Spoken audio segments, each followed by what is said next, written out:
Alright, everybody. Time for episode 60. We hit 60 of Pokerole. It's been a little bit. Sorry for the delay. For the multiple delays, actually.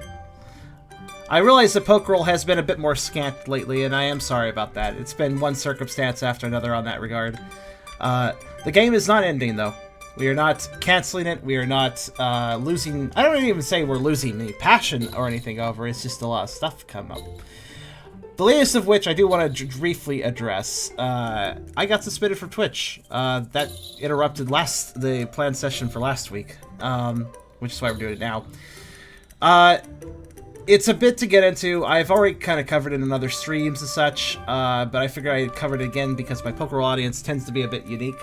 I'm not going to cover it in detail, but I will present a link. It'll be in the video description as well, but I just put out a video today, which was actually from yesterday's stream. I basically went over everything that happened, what I am sorry for, and what I'm moving forward with, and just an explanation of a whole bunch of stuff. It's been kind of a mess. Only partially my fault. The parts that are my fault, I'm fixing. The parts that aren't, I'm hoping will just improve over time. But, suffice to say, we are back now. My account unfortunately has a strike, but everything is functional and fine otherwise. It sucks, but we are, well, okay, almost everything. The old highlights are currently broken. I don't know if that will ever fix, but whatever, that stuff's on YouTube anyways, so... So if you were, like, trying to watch an old Pokerole episode, like, say, session 59 or 58 or whatever, on my Twitch highlights, it won't work. So just go to my YouTube. That's where the playlist is anyways. It's easier to watch there. But, yeah. Bad news aside, which, again, watch that video if you want to have a full coverage of what happened.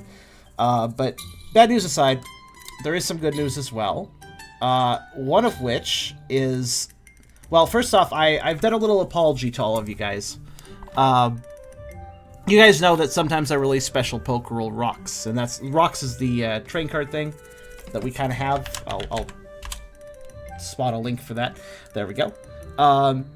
Sometimes I release Pokerole Rocks, sometimes I release free ones, and sometimes I release $5 ones that I think are special. And I've had one for Pokerole that I meant to release. It's actually Eragon. It's the one that you got from, oh, I forgot the name. Christy, I think it was? Currently, his name's Max. Max, okay. Yes, well, Max, fair enough. There was name updates I wasn't aware of, it's fine. But, yes, the awesome picture of Duality, that was going to be one I released for $5, one of the $5 ones. But given the delays and stuff, I decided to kind of do a bit of an apology, and I released it for $2.50 instead. So that is now out and will be available for a month, so it's half price to what it would normally be. So please enjoy that if you want to go pick that up. And, yeah. Aside from that, I also wanted to say there's a cool thing happening. I don't remember what it's called. Eragon, what is it called again? The thing that Creature is prepping for me? It was, it's called... I don't fucking know. You don't know the name of it? You've seen it before, though. I've seen it. Doesn't mean I know what it is. It's called VetoTube. It's a program that allows you to have animated icons, such as, like, multi-state icons or animations, that react to your voice. It's kind of like the Live 2D system, but a lot simpler. Live 2D being an avatar thing that is, like, art, it's art and it reacts to you. Anyways, he is making a Tucker one. So, and it can be changed into multiple states. Neutral, sad, happy, angry. And basically when I talk with it, it will open its mouth. So, I'm going to be, hopefully in the future, maybe as soon as session 61, going to put that on the side. And when I voice act Tucker, I hopefully will be able to use that to add a little extra RP flavor to everything. I could actually show an image of that, just as an example. So I will do that as I turn... Also, I have some other art. Some other art was drawn between the last... Oh, some other art and cool projects were done between last session and this session. So I'm going to show those as well. But with that all being said, everybody here on the table is good? Mm-hmm. Yo. I exist. Yay! So I'm going to Kyrio start... is here. Kyrio is just being silent. Yes, Kyrio's not on watching mic anime. today. I will be presenting the art over here while we do a recap, because we definitely need a recap. It's been a while. It has been a while.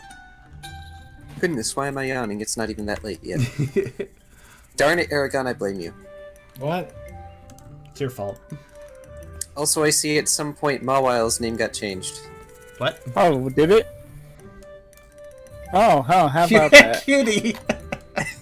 I'm betting it changed last session or something like that.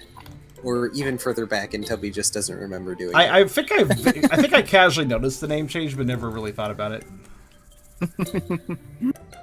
Anyway, last session, Team Cheer got to wake up in their home base for the first time.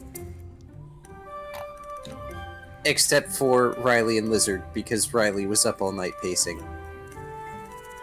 I'm gonna wear a hole in the floor so fast. Nah, it's fine. I'm sure it'll stop after, this week. Maybe. Spoilers. And Ralph at the least was awakened by a knock at the door. They got introduced to Streaky's speedy delivery service. And an incredibly awkward delivery Flygon. Who didn't even introduce themselves, but they'll probably be back. And they delivered a package that you all kinda had been waiting on. Jars of honey. I recall there being 4 jars. Not big, I believe one of you described them as basically mason jars, which is correct, because they're not big peanut butter jars of it. Peanut butter jar is full of honey. So, like a jar of honey, ironically enough. Well, yeah, but there are some jars of honey that are big. Yeah. Okay, And Winnie the Pooh, and most of them aren't these- that big. and these jars of honey aren't shaped like Ursa rings, so they're not as great as they could be. It's true. They are basic jars. But you guys have 3 jars of honey now that you can use for whatever, culinary or... 2 jars of honey, because we gave one to Lilligans. No, you got 4. Did we? I thought we only got 3. Oh, did you guys only get 3? I'll have to review that again. You just watched the video. Yeah, well, I was also making coffee and eating a cinnamon scone. Okay, that's valid. So maybe I missed the exact number. I'm sure it's somewhere, and if it's not... whatever, we'll go with it.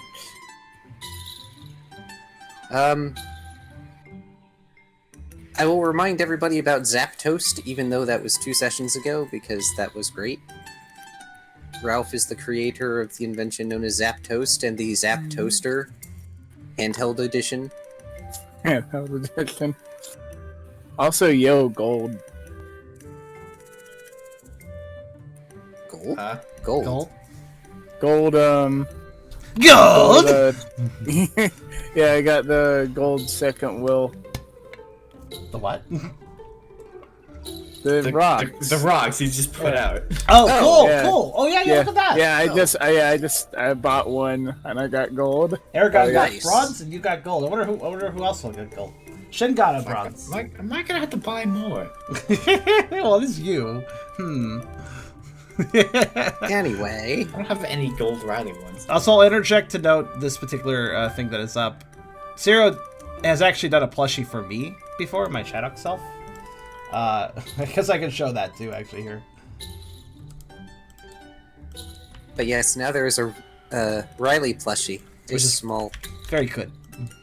Here's what Horrible things. Here's Shadok's plushie, if you're wondering. Speaking of Riley and Lizard ended up Pokemon watching in the Oasis so Riley could train his sensory abilities. Because that is what Riley wanted.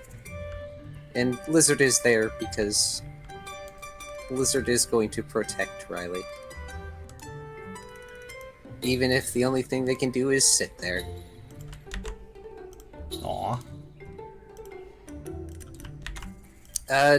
During the week, Ralph decided to be a male person. Unfortunately, I kind of forgot about Ralph the majority of last session, which I feel really bad about. But there was definitely the interaction with the delivery person and, well, delivery Flycon, as well as Ralph trying to get Blaze to make him more food.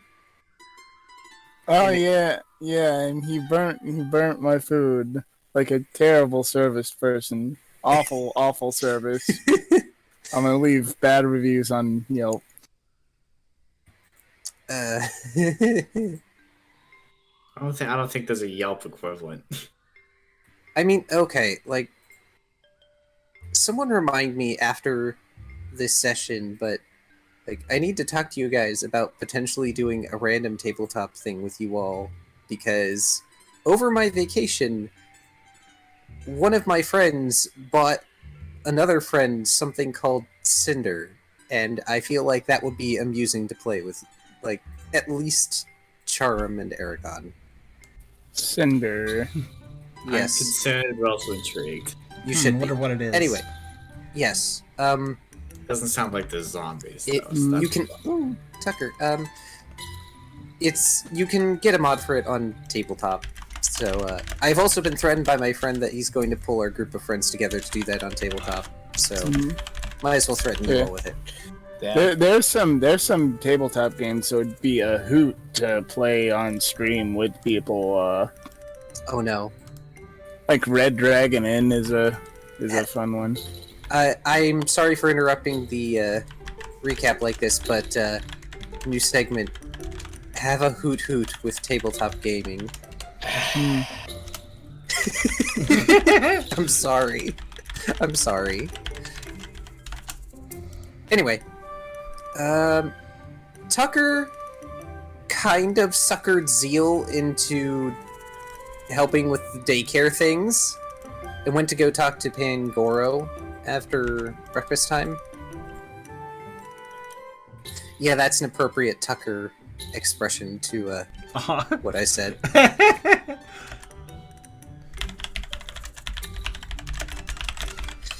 So, I guess I'll just quickly summarize this. I'm typing in text too, but basically, the thing that I could eventually use here that the Bodogoyle / creature known is very kindly putting together, by the way, on his own volition, he offered. I think he just wants to help me out because I've been having a rough time and just wants to do something nice. So, there's actually different emotion sets that I can hotkey between. They will automatically blink, and when I talk, the mouth will do a... Basically, I'll just go to a mouth opening animation. So we have happy, we have sad, we have anger. Much anger. Anger. It's like a simple version of a VTuber setup. Yeah, basically. Yeah, which So, I like that. I'm love not these. particularly fond of actual proper VTuber setup. I like the 2D characters better. Yeah, if it's like super complicated, like a live 2D where it's smooth animation or 3D animation, those are neat, but they're heavily computer intensive. I actually really prefer this, where it just goes between different images, depending on, whether it's a blink animation because of idle time or talking, causing the mouth to make it to go to a mouth open situation, or just hotkeys to switch between emotions. It's simple, but it really I would say this quite works. When all these frames are put together, this will look really good. Not to mention that's more akin. Yep. There goes this mic. Whoop. Rip indeed. It's really. Yeah, I agree with that statement. Anyway, well, Tubby gets the mic working again. Last bit of recap is what Brooke was doing. The only bit that I can remember, because remember, I listened to this earlier in the day. My memory isn't perfect. It's also been a while. So, Brooke went and helped out at the orchard after the events of the morning, after bringing the honey to Lilligant. And Simisage stopped them and gave them some seeds. Lumberry seeds, to be specific, to plant if Team Cheer gets a garden going around their base. And they made note that they will buy any excess berries or seeds that Team Cheer happens to find. And, well, they can't offer a whole lot. They can, at the very least, offer money in exchange for them.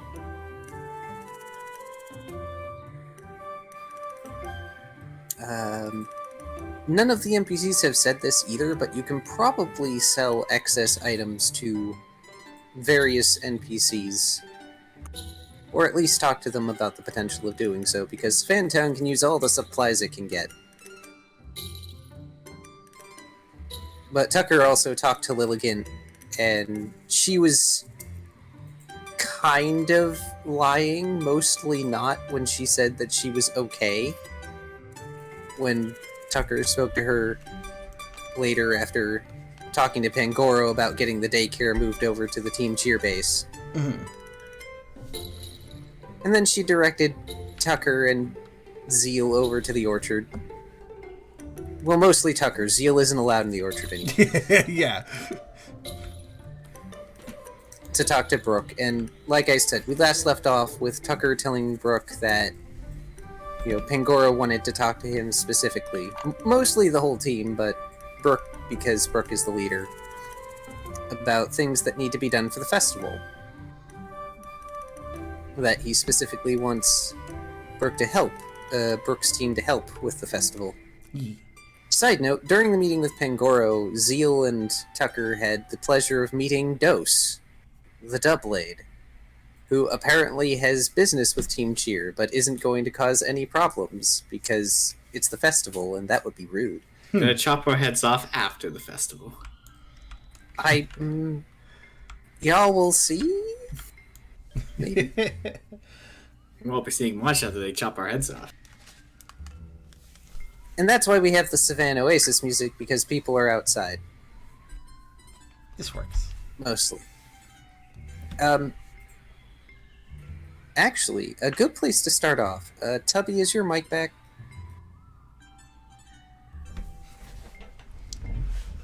I'm gonna guess that's, he's still working on it. Okay.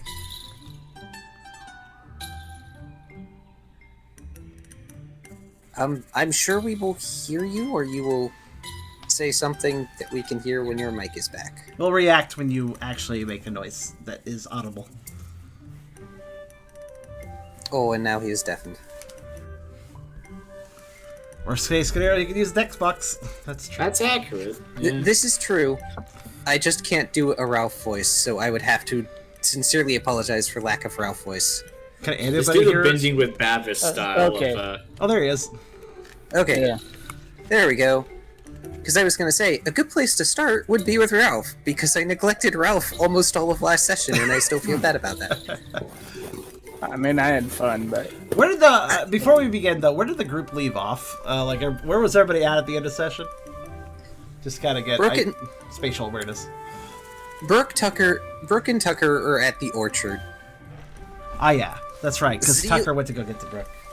Yeah, Zeal, I think, got caught up at the clubhouse, probably, or somewhere else. Zeal probably wandered off.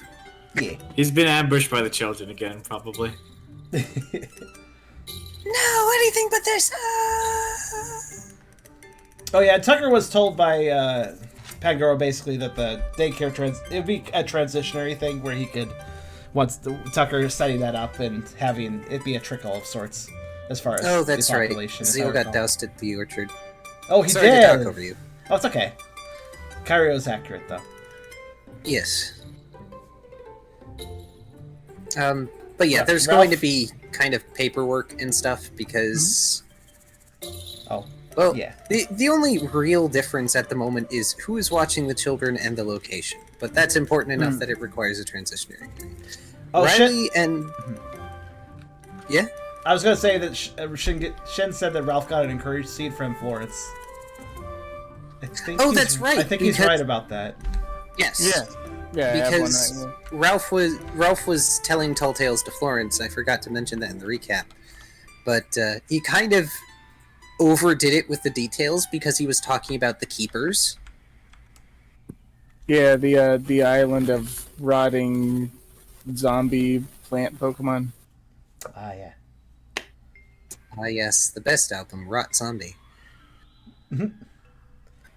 Puns aside, yeah, he got an encouraged seed for regaling Florence with a story, much in the same way that the previous week or two that Brooke got something from Florence as well. I forget what. I think it was an orb. So, Ralph is probably in the clubhouse, of all things, and Riley and Lizard are at the market bazaar. Dang it, a water bottle. Oh well, I'll get that in a minute. But yes, that is where everybody is. Hashtag hydrate. Yes, Hydrate before you yeah. dihydrate. I like that. all right, I stole so that from Mion, who is not watching this. Hi, Mion, you're not watching this. Tell me to watch this. I need more viewers. Yeah, I He agree. notes from me. Don't worry. yes, please, more people watch. This is fun. Especially fun once we are consistent on. I hope that we're back to consistency every 2 weeks. I'd like to do that from now on. I would very much like to get consistent again, yes. So, Ralph, let us say that you have finished regaling Florence with your graphic tale. What would you like to do next, especially now that Florence has given you an encouraged seed? Let's see.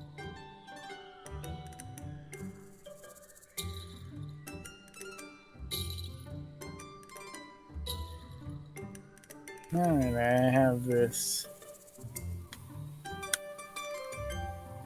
courage seed, which is quite good last time I used it. I haven't been informed that the what you call it wants that Pingo Jango wants my help, have I? No, you have not. So far, Alright. Tucker has only told Brooke, I think. We should probably put your Zapper in the held item slot, since... That would make sense, unless you don't want to hold it.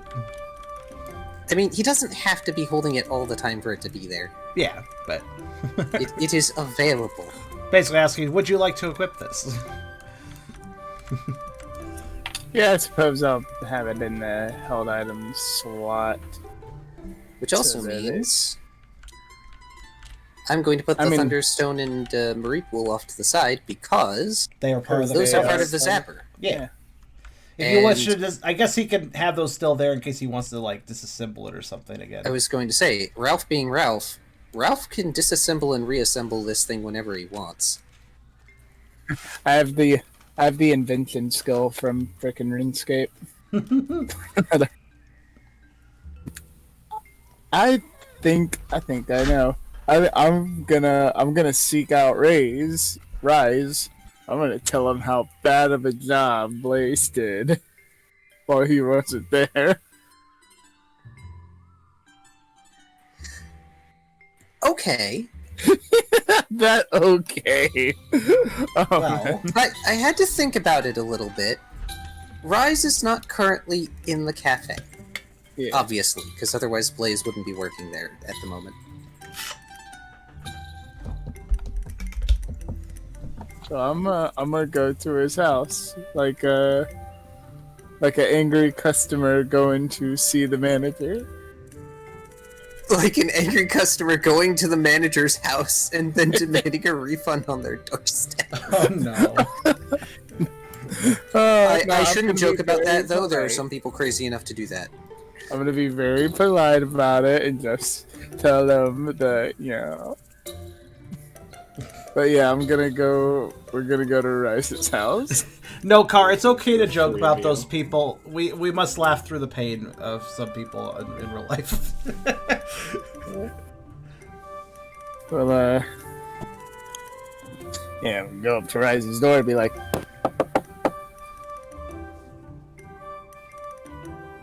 Did they not get her? No, I heard that. I was just we expecting. heard Yes. That was part of shaving a haircut, and I got annoyed you didn't finish it. That's the point of the knock. I was actually afraid my knock didn't go through previous session, but it did. Which was Yeah, wonderful. Yeah, like IRL, like that's my signature knock. When someone's expecting me, I knock like that. I guess that is Ralph's knock now, too. From the other side of the door, you hear the completion of 2 bits, just the 2 knocks in return. And then Rise opens the door. Yes. Oh, yes.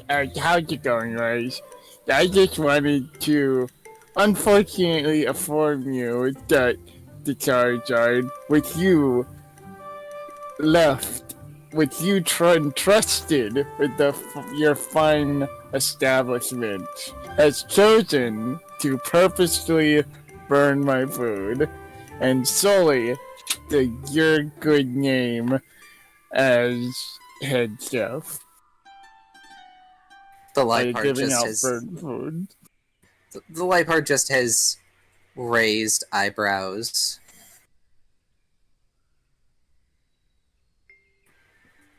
Okay, I came in for my daily meal, as always. And you asked And- for more, didn't you?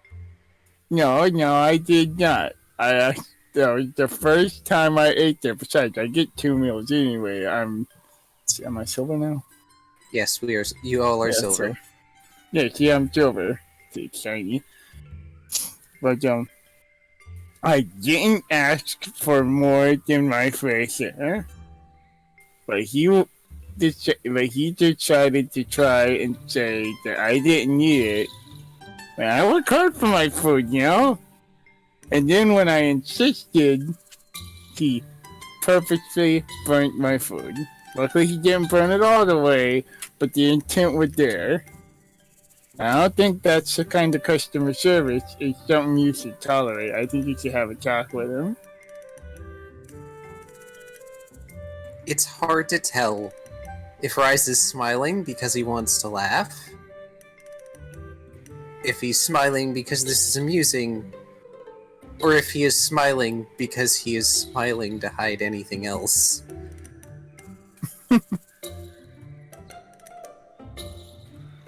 I see. And you had to come to my house for this because... Because you weren't at the place, and it's been kind of a slow day. I mostly just needed to kill some time. Oh. Well, But, at least yeah, you I aren't did- trying to get me to make you more food. No. But yeah. Well, now that you You've mention it,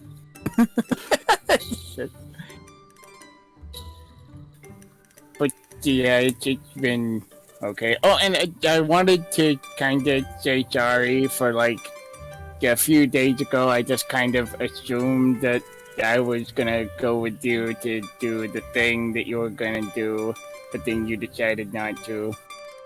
Not that you would have needed my help anyway, but like I just sort of imposed myself that okay, yeah, we're gonna go do the thing. And I guess it wasn't really my place to try and invite myself to that. It's fine, Ralph. I know you are better intentioned than people may think. So, don't worry about it, alright? Right. So, hey, since we have a house now, you can come and visit us. I suppose. Maybe I'll bring a home-warming gift. That would be cool. Just goes to That would've show been nice. what kind of building you can have when several Pokemon put their money together. Oh yeah, teamwork's pretty awesome. Y'all That's stole like- $1,000 from me to build that. Tucker contributed a lot too, I think. Yeah, teamwork's pretty awesome. Every one of us equally contributed of our own free will. That's not true at all. You got it from your legal guardian, yes. My legal guardian. Well, if nothing else, I should at least inspect the place, make sure it's safe enough for all of you. Oh, speaking of safe, I'm extra safe now. Check this out. I'm gonna show him the zapper. So, after you do the bzzz, there's a 1 second delay, and then Rise's fur poofs out. Oh, that's so cool! I wonder if it'll do that to other furry Pokemons. Rise begins to slowly groom himself back into smoothness. That is a fascinating toy, Ralph. Thank you. And that was the funny effect it had. Is it still morning? It's getting closer to noon. It's 11 a.m. Mm-mm. I don't know. I hope they don't miss me at you. Alright, so, like, the next day it's gonna be the festival? The festival kind of occurs over the course of a week. Okay.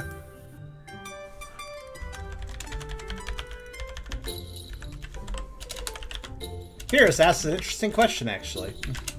Oh? What's he got? Yes. Rise is very much immune to paralysis. Cool. It's just like Tucker. Ah. Well, Tucker's not immune, but... You're immune with bonuses. It's better. Actually, yeah, it's kind of... Well, yeah, I guess so. Yeah, there would be no point in your stat going up if... It also went down the 2 points. Kind of. Oh, well, no, it's just when you have a status condition. So, yeah, you can be paralyzed. It just sort But of you're mitigates... also immune to paralysis. That's... No, the thing is, I'm functionally not immune to it, but my bonus fixes it.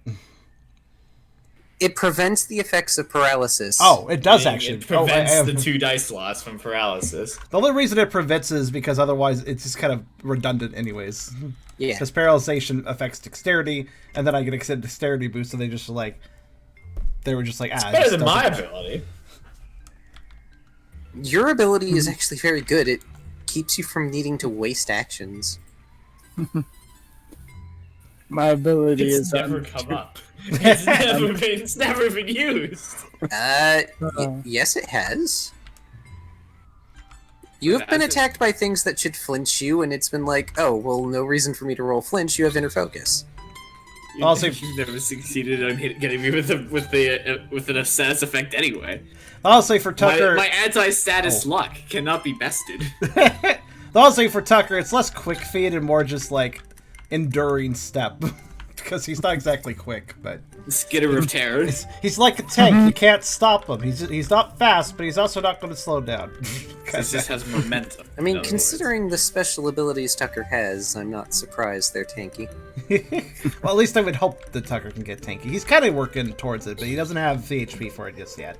words. Well, maybe I'm you should try sorry, working Brooke. out there, Brooke. Maybe to pick up some weights. Brooke has 7 HP. The fact that they get one shot is insane. Sad. Yeah. It's too Maybe bad. get a suit of armor. It sounds like you need it. Do you even lift, leader? No, Leader- he leader does not. has- Here, lift me. Electric. And Torrent, electric disability. Torrent will come in handy, especially the extra HP. That will pair well with Torrent better. He's gonna keep getting one shot every single time. Actually, wait, what counts as low HP? Actually, There are 3 stats: 2 HP lost, half HP, and then 1 HP. That's pain penalization. We don't use that. Yes, but that's what this is based on. Yes, so instead, Torrent and its similar abilities give you a +1 damage die per missing HP. okay, Isn't it every 2 HP? Nope, every missing HP. that seems fair enough with the HP values how they are. So yes, technically those abilities are stronger. I don't care. Car I meddled can with a deal rule. I mean, whatever. It makes you more interesting. That is the entire game. Car meddled with a thing. To make the game more interesting, which is fine by me. Yes. The main point is narrative progression, not necessarily mechanical progression. So. Correct. But yeah, I will look up at the sky and be like, "Oh, I totally forgot to go to work today. Oh, I hope Toucan's not too sad." Somehow, I doubt she's going to miss you particularly much. Well, yeah, that's fun. Well, unless you have something else you'd like to talk about, Ralph, I think I'm going to go back to resting. Yeah. Oh no. And he's dead.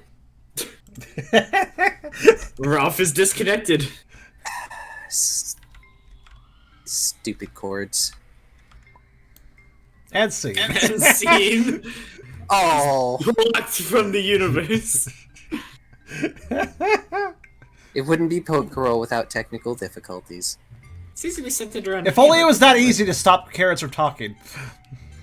In real life. Well, it's unplug them. I'm pretty sure they are all androids anyway.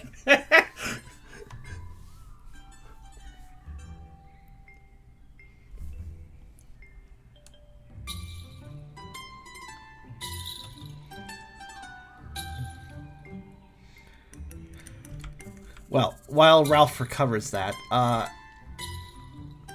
am thinking that when a creature is done with that, so I gotta figure out the program. I don't know how this program works. I've only barely ever heard of it, but this particular program that he's using seems pretty easy. You just set hotkeys to the motions, and then the mic picks up talking, and then if nothing's going on, it does an idle blink, from what I understand. He'll probably tell me how to set it up. But once that's set up, I'm thinking of toss it in the lower right corner of the game window area. I think that would work pretty well. It's not clear with this image, but it's actually a transparent background, so. Oh no. I'm sorry. I'm sorry, Tubby. What'd he say? I just smashed his keyboard and then rolled around on it. Face to keyboard. Aww. That's okay. I want to poof his fur one more time, he says. I mean, you can try. You can but try. you will die. Rise is starting to shut the door, so feel free to give me a dexterity roll to see if you can push the button fast enough. What stacks does he even have?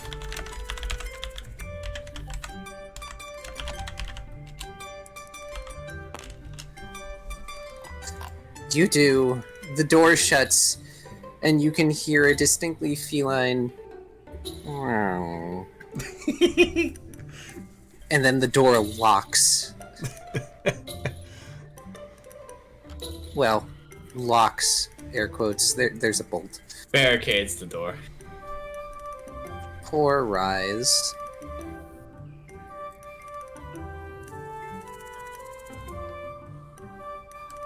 Oh, shoot. What? I just remembered one of the bad dreams I had last night actually involved my really expensive microphone getting destroyed. And this is just bringing back flashbacks of the fact I had a dream about that. No focus on bed. Only No. good.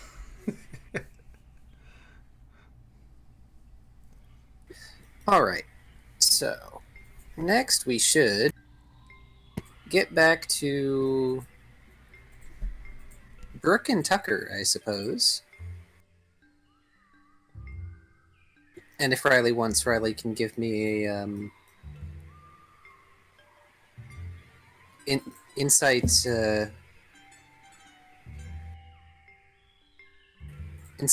instinct survival, I believe it is. Why is one of my instincts sideways? Yeah, I noticed that. I was like, that's weird. I have no insight. Wait, what's sideways? One of of his my little instinct pegs gifts was sideways. sideways. Huh. Oh. Oh, wow. Well, really Wow. decent. So, your sensory training is going pretty well then. Not touching with my pegs. Stop it! It was fixed. There, it's more fixed now. Also, I just set the peg points bad. That's all. It's okay. It's going well enough. You don't even necessarily need Lizard to help you right now. It's nice having them sit next to you, though. Do I see anything interesting?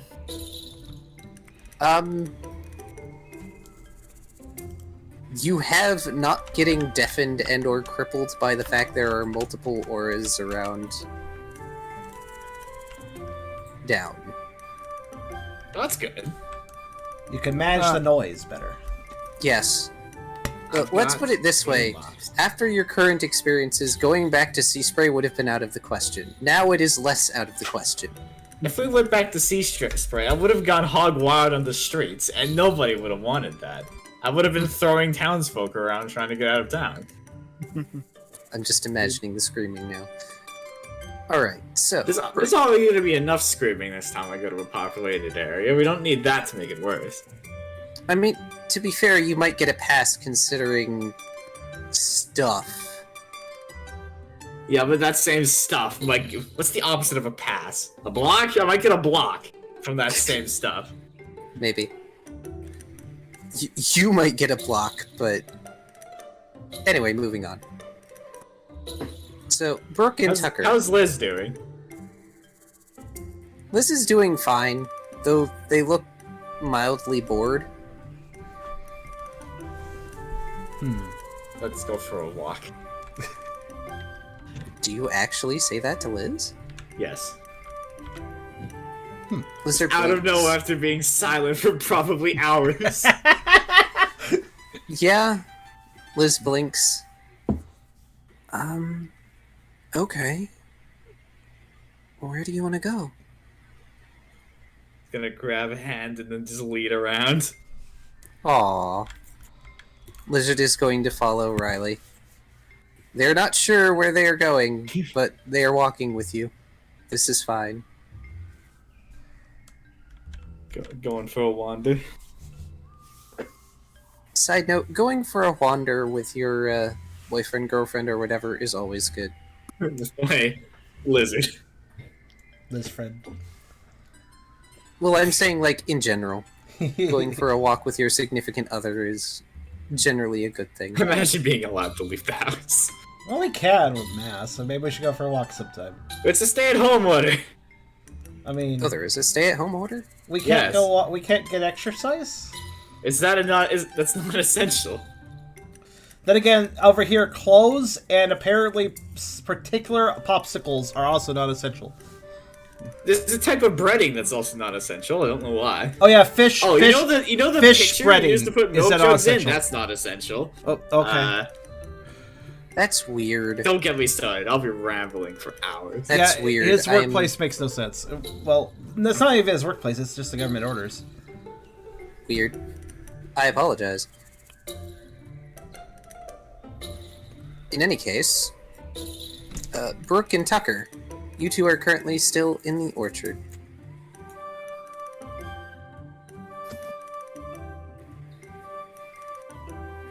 Zeal is still dripping wet.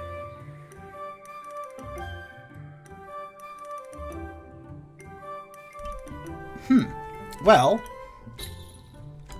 Tucker dutifully delivered the news. But I don't think he really had any plans for the rest of the day after that.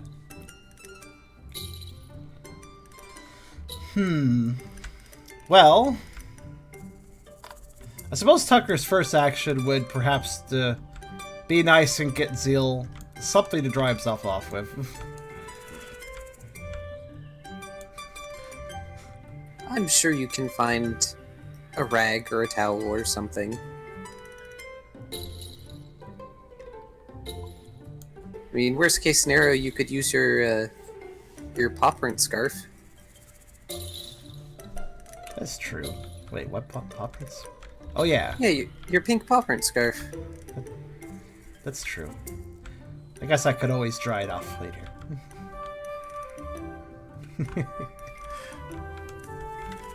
Or you could use your Cafe V uniform, but I think that's been left at the house.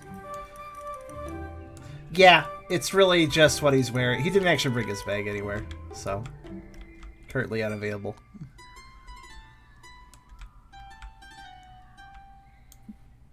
And that's true, actually. The uniform's not in the bag currently.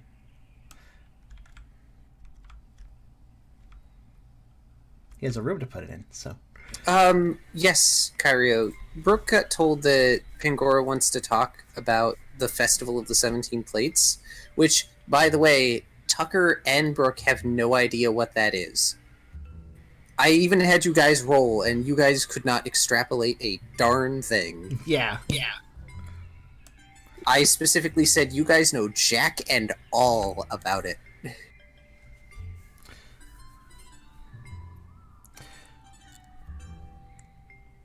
Well, Tucker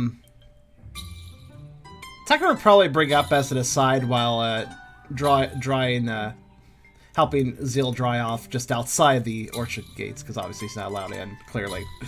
He'd probably mention as an aside to Brooke about the sword as well. He didn't think too much about it, but just gonna bring it up as small talk, most likely.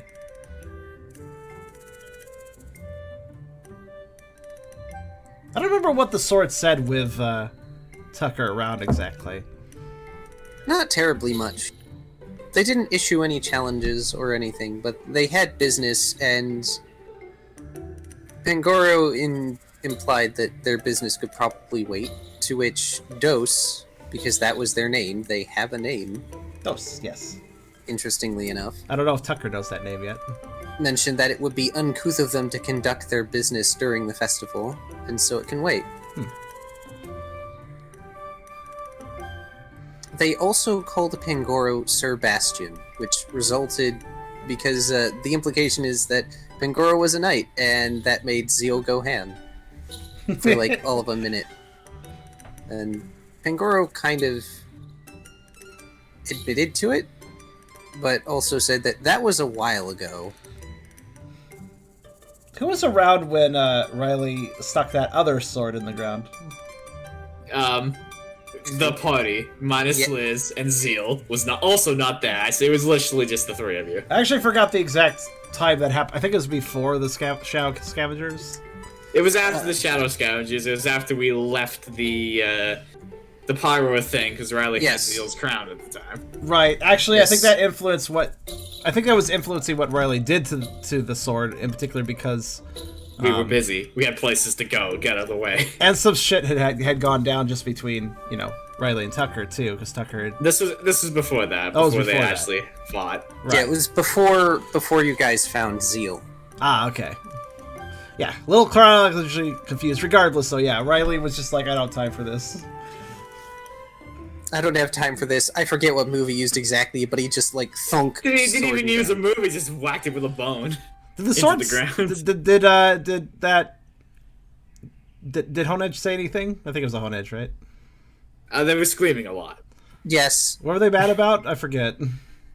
They believed us to be bandits because they were racist against you. Oh, right! Yes, they thought that Tucker was part of the Shadow Scavengers.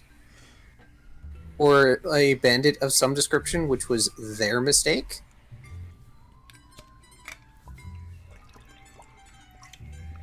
I'm just casually bringing this up because I feel like it might be important. It might well be. You don't know. Brooke gives a farewell to the Simisage and starts heading towards the clubhouse with Tucker. A Dubblade? I wonder what they want with us. Well, either way, I guess we should see what we can do to help this, for this, plate festival?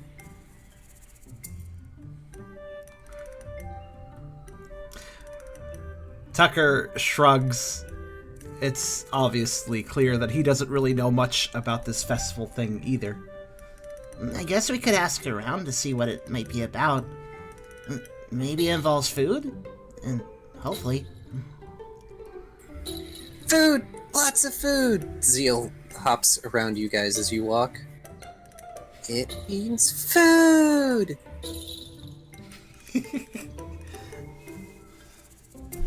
Oh yeah, I guess Seal wouldn't know either because he's not from around here exactly. It's actually a relatively universal holiday, but you can't exactly celebrate it when there's only one type of Pokemon in your community. At least not in the same manner.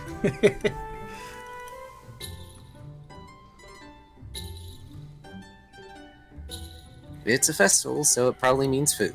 Yes. Or grins. Oh, I've never been to an actual one before. There's gotta be so much food. I'm going to hurt inside. Just Zeal grinning from ear to ear with the wide saucer eyes. The comment of hurting inside makes Tucker think about... may make Tucker get a look on his face as he thinks about the a particular sea spray eating contest.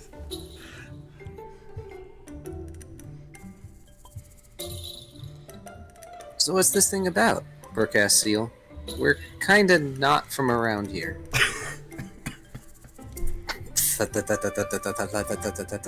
Food? Food? Oh god, I'm bad at Ralph impressions. I don't know how... Oh. Ugh. Whoa. I am sorry. I heard myself. And there goes Tubby. He's dead. Wait, did his mic pick me up, but not... Yes. Okay, how did it pick up me, but not him? What? Zero asks, I wonder how many ice types are in Savon Town. Does one of you want to roll a die for me to check how many there could possibly be? Okay, there we go. Yeah, I figured Eragon would. What? 5. 5.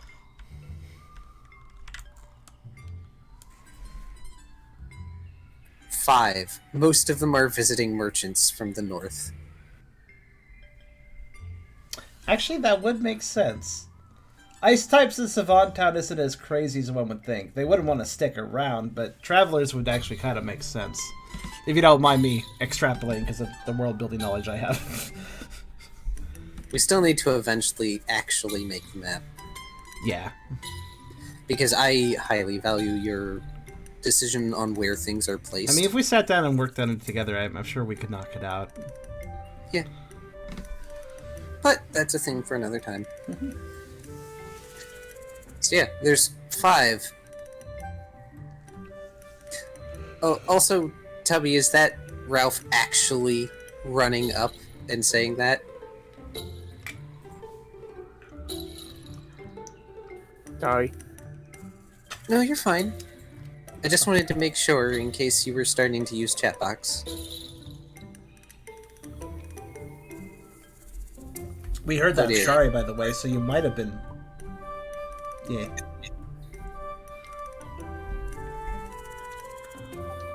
A pox upon weird mic issues because I can't hear you right now, Tubby.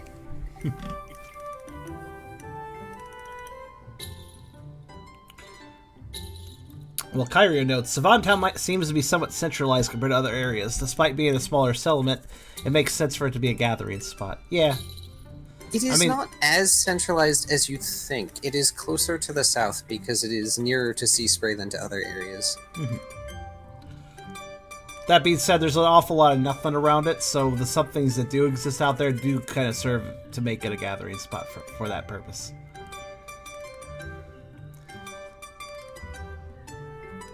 When Sea Spray is not appropriate or viable as a gathering spot.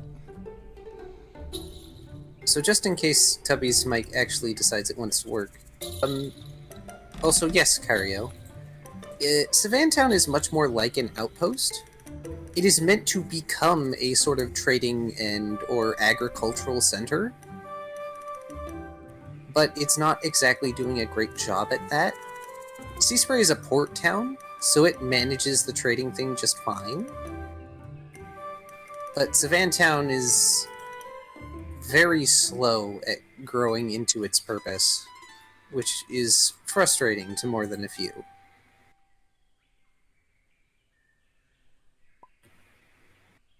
Geopolitics, woo! I mean, that's the whole reason Savantown got founded. Anyway. It could be fun to make a geopolitical video on the rest of the PMD worlds as seen as the actual games. That wouldn't be a bad idea for a video. Especially if we can relate it to the whole of the Plains continent as well. Yeah. Anyway, on the off assumption that Tubby's mic will actually start behaving. Oh, There he is, kind of. God, nothing is worse than doing the same thing and something different happening. Oh, I hate that. Like, people say insanity is expecting the same thing, or expecting something different. I say insanity is what happens to a person who is doing the same thing, but gets a different result. My recommendation, at least for right now, is to try to be as carefully still with that mic as possible. Try not to cause anything to adjust. Yeah. Like, I straight up have been, like, not moving the cord and, like, it cutting out mid-sentence. Yeah. So, we'll let you know if it fails again, but so far it sounds fine. I'm, like, holding it in an awkward position right now. We'll try. We could do some testing later, maybe tomorrow, to try to figure out how to stabilize the damn thing with you. But that's for later. Yeah. I probably need a new one or something.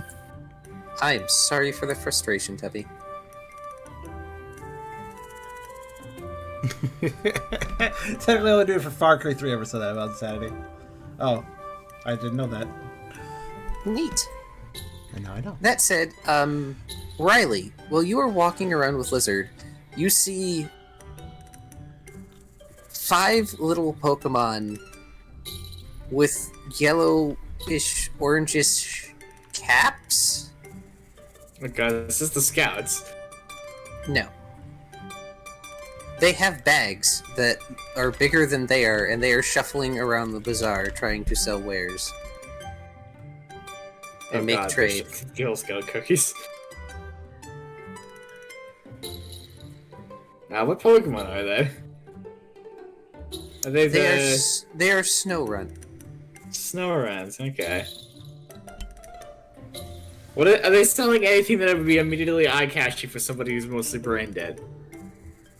I mean, they've got colorful ice-looking products. Okay. Bright, colorful things. I shall investigate further. And, well, Brooke and Tucker are returning from the orchard. They will also see these, the Snorunt merchants shuffling around the bazaar. They'll also see a very familiar-looking Salazzle being tugged along by what you assume is Riley towards them.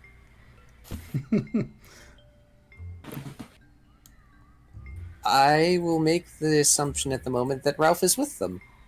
Mostly because food was mentioned, very loudly, by Zeal. He just arrives. He's just like... He's just like... He's just like... Short circuits because of taser. He's just like... No, that's a taser. He's just like taser sounds. Because he has got the taser.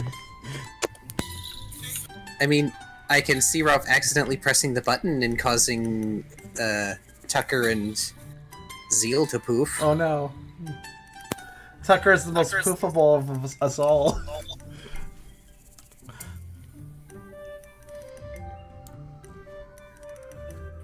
I can imagine it now. Runs up. Hey guys, I heard something about food. Click. Poof.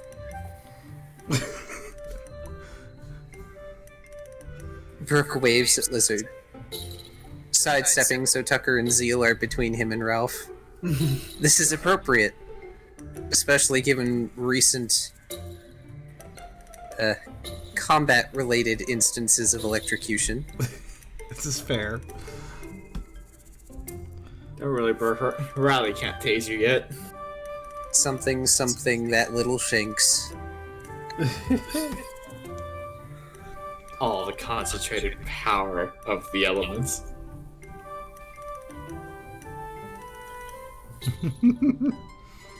Clearly, the Shinx is the real MVP of that team.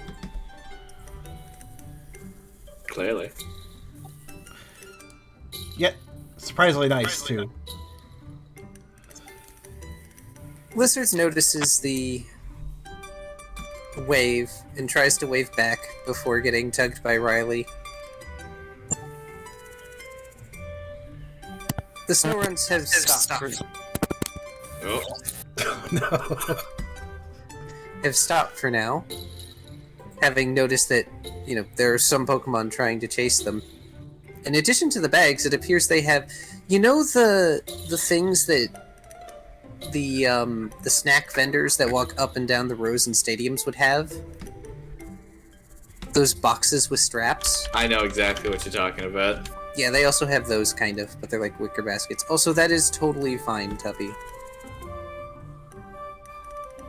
That is totally fine. I am not going to try and do Ralph voice because I refuse to butcher your character in that manner. I don't think I could do it either. It's such a unique voice. Yes, we can relay what Ralph says at the very least, and does.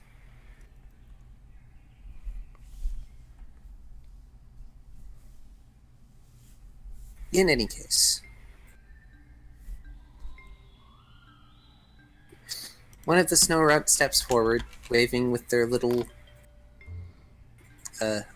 dough ball-looking limbs, because I forget what snow runt limbs look like. I just remember they look like little dark orbs. I'm gonna get you covered on that. 1 sec. Wait, don't we have a snow runt model in here? It's possible.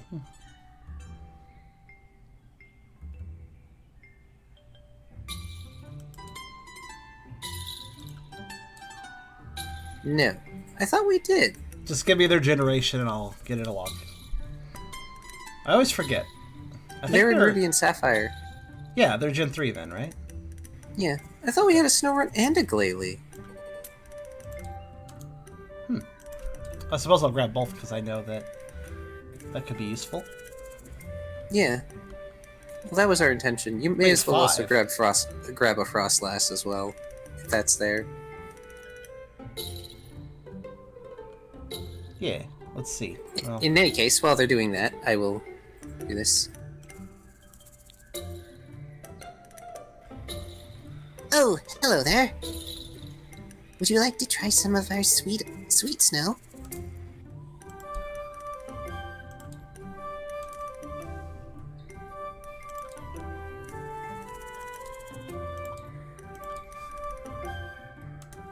It's so tiny. they are a runt after all. No. But honestly, they're always tiny when they start out. There, that's appropriate. That's roughly the size they are. They're shorter than you all. How sweet are we talking? Ralph says. Oh! It is as sweet as chilled rice, or so we are told. And one of them... Yes, it shivers. It's actually quite adorable. They have, like, little dough ball hand things. I'm actually really quite fond of them. Yes, you like their mischievous grin, I remember. I just think they're really cute. They're just little beans in a parka. Why is there just bags of generations of Pokemon here now? What's going on? Those must be pulled out to get the models. Don't mind me. Yes, I'm good. I'm just going to set Glalie there for now. I delete the bags after. In any case, one of the 5 snow runt moves forward and opens the lid of their box and reveals rows of what are effectively snow cones. You know, like the kind of triangular paper crepe holders that you see now and then, like from vendors that sell crepes and stuff like that. Mm-hmm. Usually something you would see in a game that has Japan as the setting, because I think that's usually a Japanese thing, if I'm not mistaken. Chilled rice? Well, I do like chili, and I do like rice. I'll take one.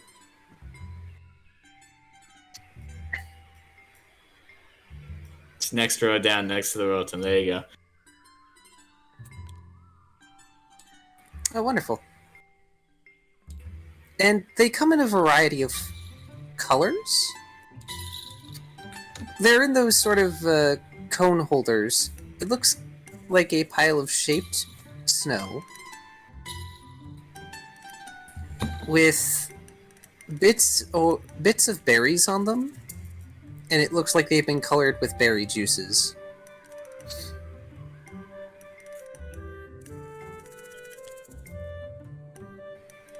Sure, how much do you want? Which one do you want? We have many flavors. How much for, 6? Burke asks quickly, counting those present. Another snow runt steps forward, holding out their little dough ball hands. That will be 6 poke, please. Yeah, 1 poke a piece. Fucking steal. These poor things may or may not have a concept of currency.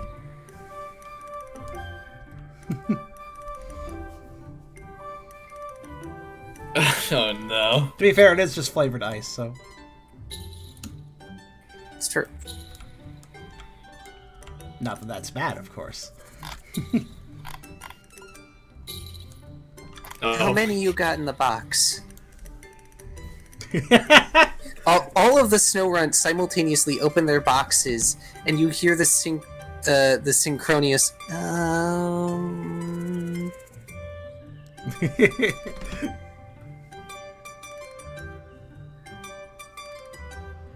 And then one of them leans around and starts doing the little counting out loud thing under their breath.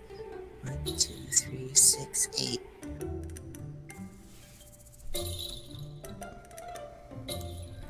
We have 20 sweet snows left.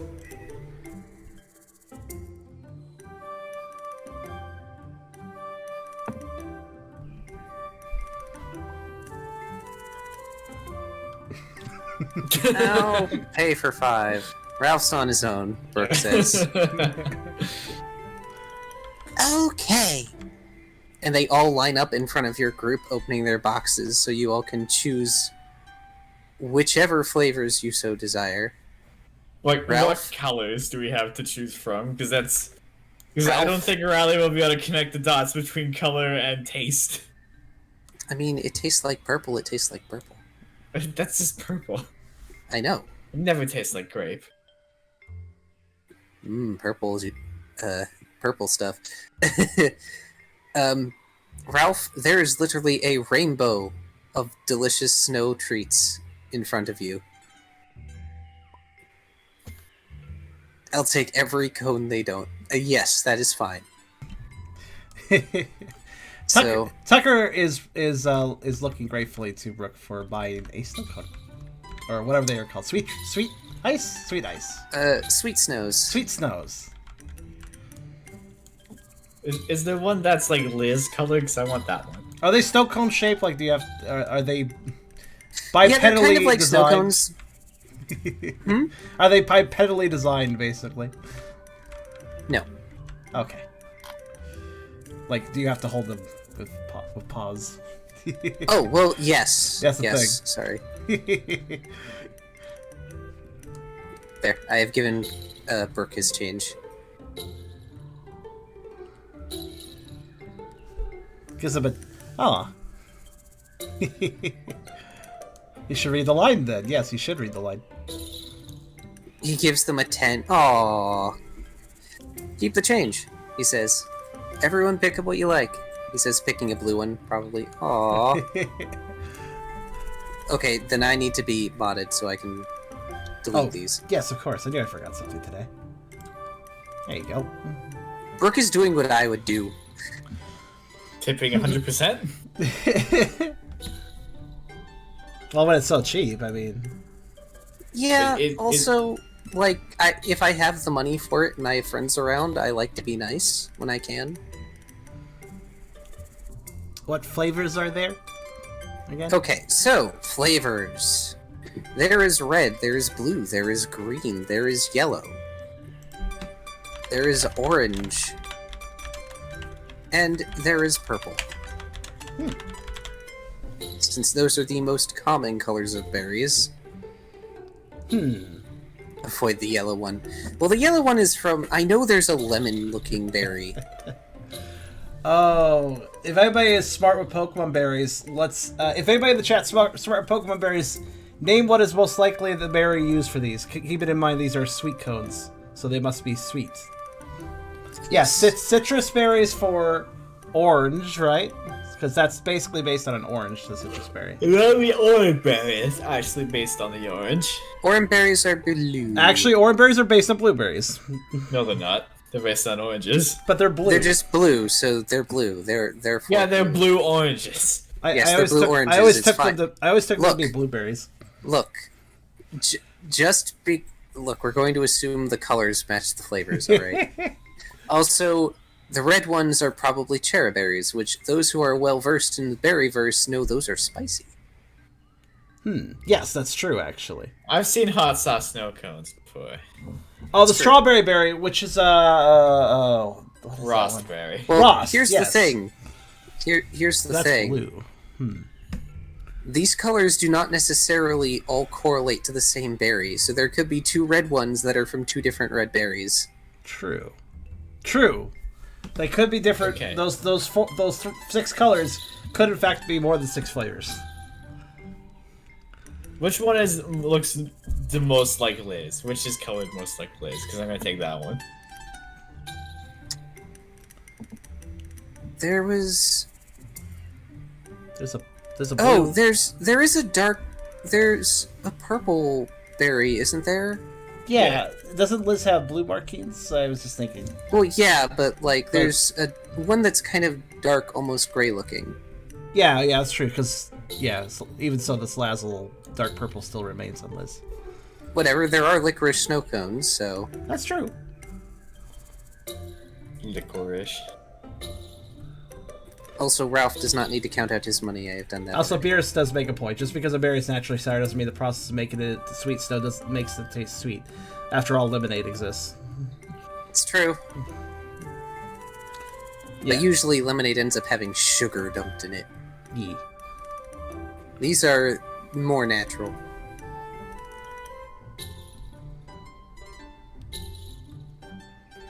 But yeah, these are kind of made for bipeds in mind, so someone may need to hold it for you, and or, well... Tucker will sniff out a particularly sweet one, probably an orange one. And then he will sort of tilt his head and consider grabbing the side of it with his teeth, but realizes that would be very awkward. He sort of deliberates on it for a moment before kind of giving a glance towards Brooke.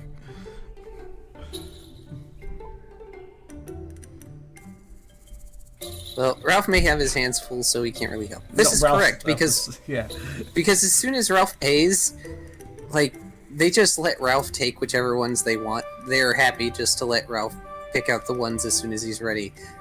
If Ralph is eating all of these in relatively quick succession, I will have you roll for brain freeze periodically. Well, I did say I'm sure he can eat them all before they melt, so I imagine he's going to rush. Okay, so while the others decide what they're getting and how they're getting it, Riley, you end up with a blue one. Blue. Yes, blue like you and Liz. Brooke will help Tucker eat his snow cone. Aw, how sweet of you. Zeal isn't going to wait for anyone. He's going to grab a red one with his mouth and consume it pretty much whole, and then spit out the cone. Yeah, I guess that would work for if you are not buying your manners like he wouldn't. Tucker is appreciative, and I can imagine that Brooke is just enjoying his snow cone and then offering basically bites/licks to Tucker, the others, lowering his snow cone down for him now and then.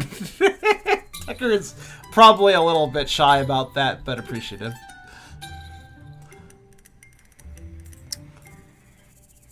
Zeal has brain freeze. Do you know how you can tell? He is standing there and shaking, and he has tears in the corners of his eyes, but can say nothing. Hold on, we need to pull the Zeal model over here, because considering the eyes that, Lilias have. Where is he? Is he stuffed in the bag? That's probably where he is. Yeah, he's stuffed in the bag. I'll get it out. Just imagine. We need a visual indicator of this.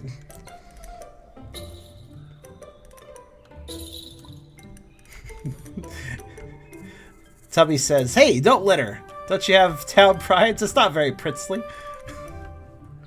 Zeal cannot respond. Zeal has been consumed by the freezing headache.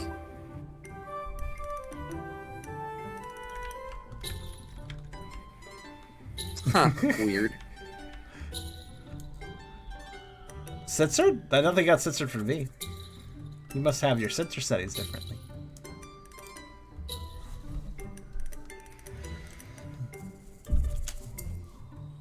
In any case, Ralph, I'm going to need you to roll Vitality 3 times.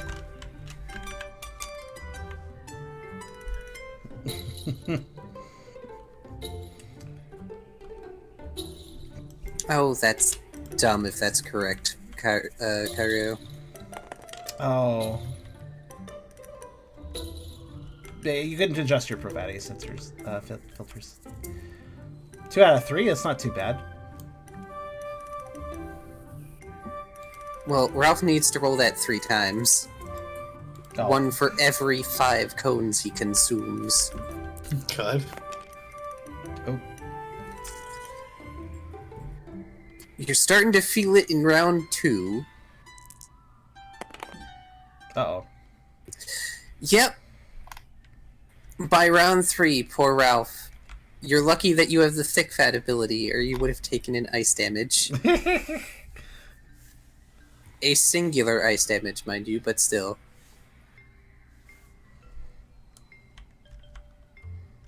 Ralph, you feel cool for the first time in ages. But also your head hurts. You don't think you've had an ice cream headache since you were a child.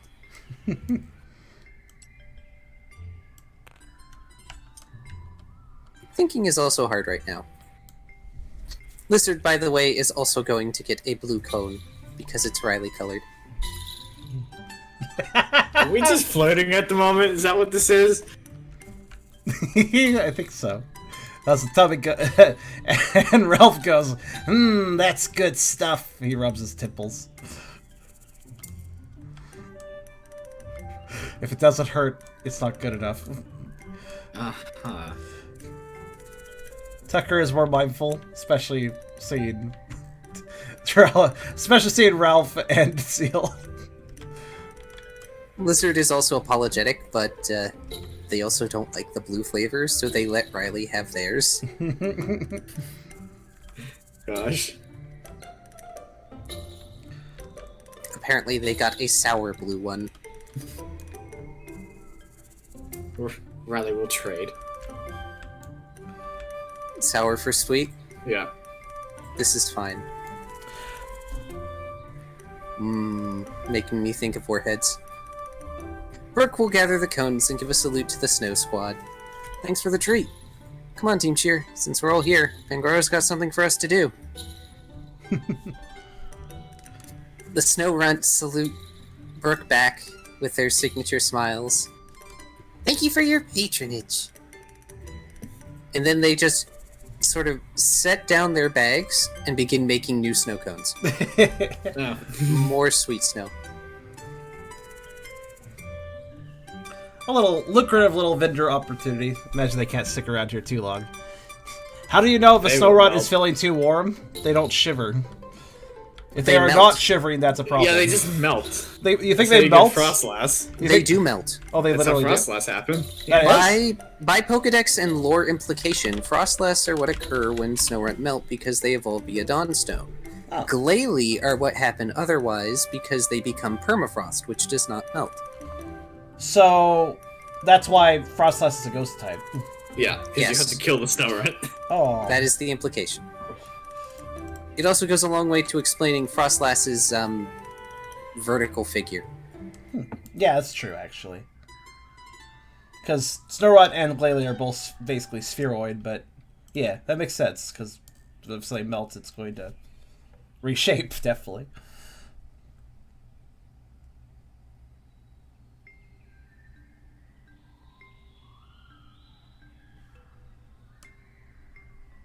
Notably, if Brooke is gonna be leading the team anywhere, Riley's gonna make no inclination to move, like he didn't even notice he was being talked to.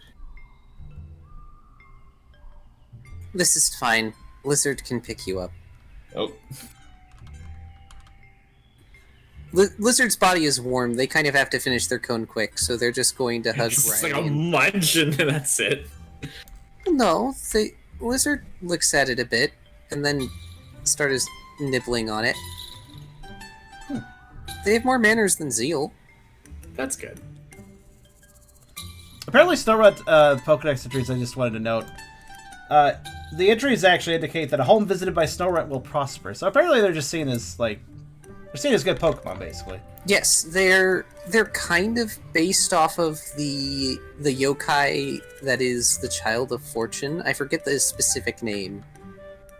But a home that has that specific yokai in it prospers, but if they leave, it comes to financial ruin. Added Riolu to Liz's inventory. Good. I guess fire types have to eat icy treats faster, they melt in their hands. I mean, they would. That's a good point. For most of them, yeah. It's also warm out. The only reason those things stay cold is because they're with the snow run. In any case, Lizard also kind of picks up Zeal and tucks Zeal under one arm and moves Riley to their shoulders. Because Zeal is... They are stock still right now. They are suffering their headache in princely silence. I'm gonna pick him up. Yeah, Liz did. Liz did. Good. Team Mom already did, said Kyrio. God. Yeah. Liz put Zeal under their arm and moved Riley to their shoulders. Team Mom. Yeah, that's accurate. It really is. I mean, at this point, kind of. And just imagine when you first met them, they were this stuttering and shy mess. That was so long. That was like episode 4. Character development. Yes. Proof we're progressing! If, at whatever rate we do. Yes. We made him molasses. It's fine. At least molasses tastes good. At least one of us anyway. One of us. Look, you all have gone through a lot of character development. I don't know if what happened to Riley be considered development. I think decay, perhaps. Maybe. Anyway, so you all are led back to the Pioneering Club by a temporary regression, yes, by Brooke. Fitting, considering they are leader of Team Cheer.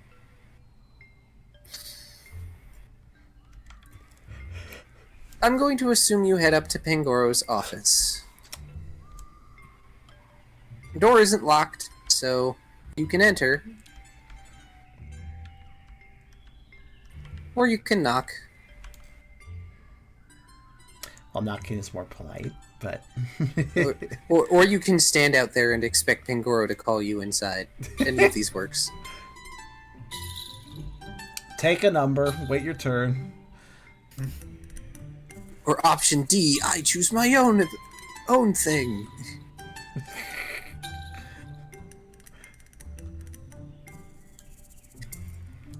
Because options are optional. That is by their definition how they work.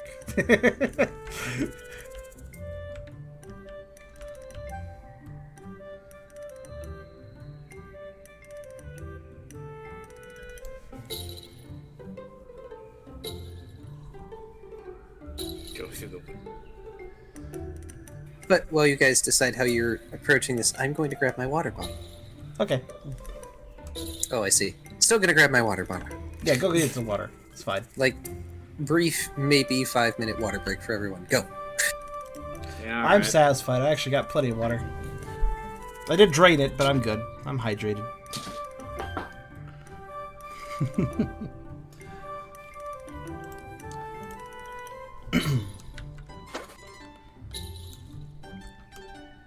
Tubby, question. Didn't you have an old mic?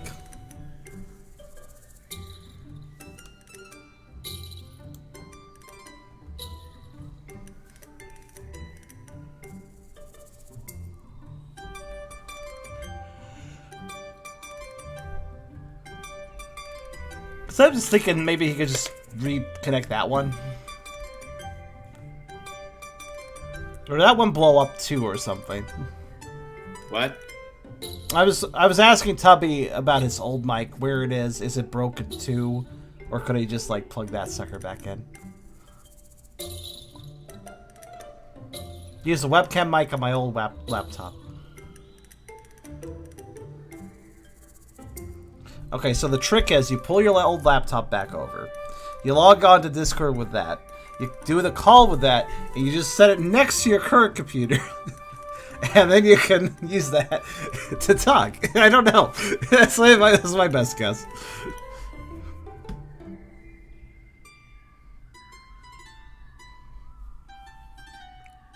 Play on one computer, talk on the other. Done.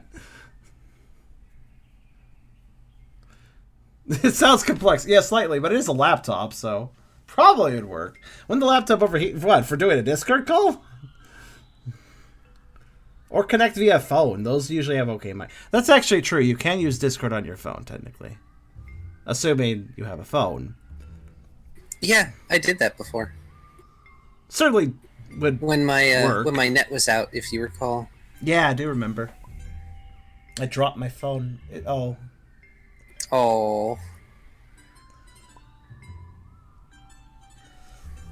Around Tubby, all things come to atrophy. Sad.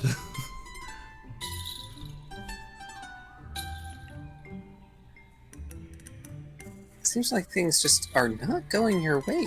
Yeah. Oh, sorry, Tubby. It kind of seems like it.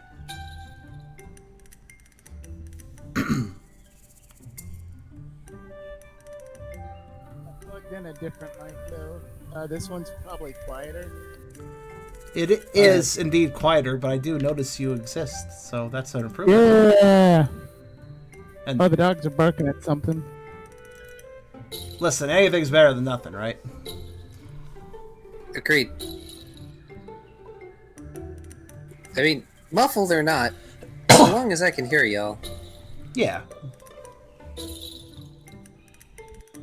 Because at this point, I'm not terribly worried about quality necessarily, so much as being able to play with you all. Yeah.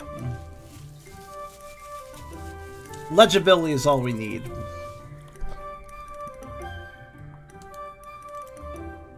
Legible? I think Ralph may be the only one who has legible handwriting. That's true. Yeah, Riley definitely doesn't at the moment. He doesn't even know how to write, I don't think. It'd be adorable to see Tucker try to write. There we go. Okay, that may be a lie. I think Brooke may have legible handwriting, maybe.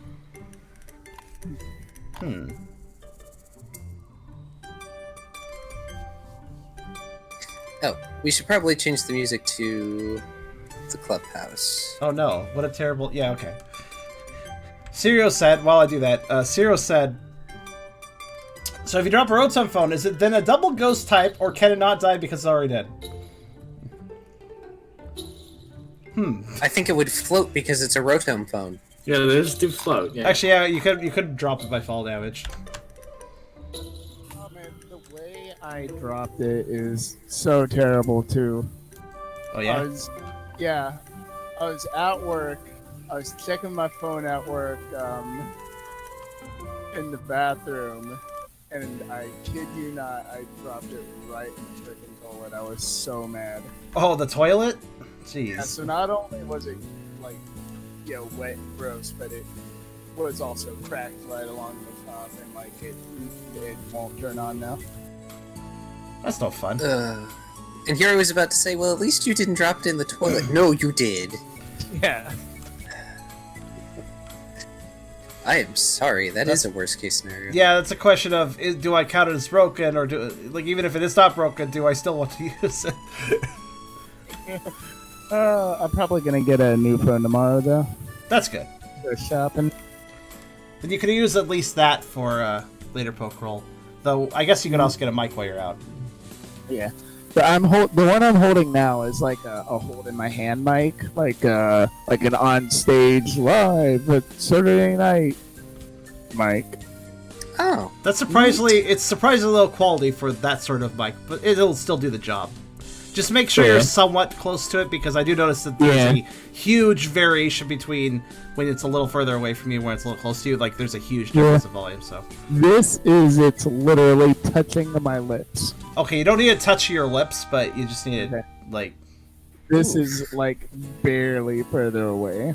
Is that an older mic? That's about right. Seems like it would be an older mic if it's that distance sensitive. Tubby's open mic night. Well, if any character here would have a comedy show. I mean, he wants to be a bard. That was part of it. I mean, he asked Florence about becoming a bard, and asked if Brooke would mind if he got some drums. And Florence's response was, no, Brooke won't mind at all. Lying, like a lying liar. Not that Tubby could tell the difference. Or I might be able to tell the difference, but intentionally be like, yeah, you're right. I mean, depends on if you're... Sometimes Ralph is aware, but it's funnier if he acts like he's not. Ralph is smarter than people give him credit for. Yeah, he likes this. He likes to screw with people. Plausible deniability. Official announcement: Ralph's room is being relocated to the 3rd sub-basement. Level 99 basement. Oh, goodness. There's no elevator. There's a single ladder just to climb down and up every day. I didn't realize we were playing Paper Mario: The Thousand-Year Door. Oh man! Instead of Bone Tail, it's Ralph. Yup. Like I said, there may be impetus for you to get Belly Drum, but there's something else you need to get first, and you may earn it soon. Also, sorry guys, I didn't mean to keep the animation up that long. Nothing missed. Indeed, we were rambling. As we do. So, Brooke is polite and knocks. Hey boss, Team Cheer reporting. Gosh, I'm going to have to get back into the groove of voices. This is good. Alright. Come on in. You head inside, and as usual, Pangoro is at his desk. Standing, rather than sitting. Also, thank you.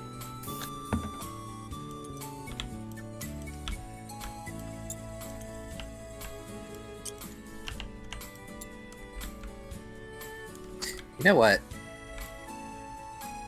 You know what? Ralph doesn't need to exist. Oh. Oh yeah, that makes sense. Where am I? You're on the dang table is what you are. Yes, the event area. Makes sense. I've been taken from Liz. Alright. Oh, it's been a while since we all came to talk to Pango Dingo. Yes, also I'm putting you on the event table so you're not all like crammed over in Tubby's corner. It's been since like the ranch is the last time this has happened. I don't even actually now that you mention it, why the hell were we doing all the events over there anyways? I don't remember. I figured we were doing stuff over there because of the HQ for a while, but it's like, you know what, let's move stuff back where it belongs. That's probably why, but yeah. Egg. Shoulder egg. Okay, that works. Had to move the egg too.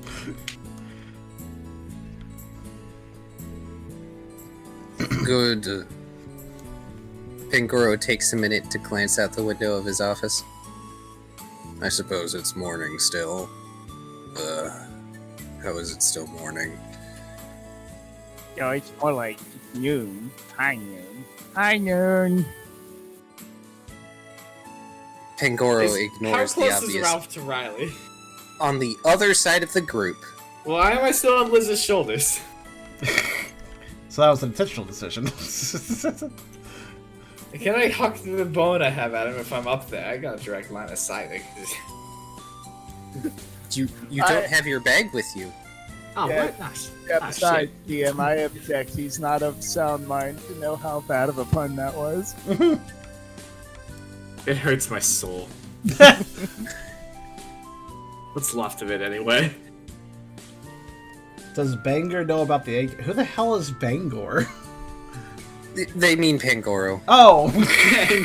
Bangor sounds like some sort of barbarian name. That's a good name for a barbarian. I might have to use it. That's a good question. I'm not entirely certain.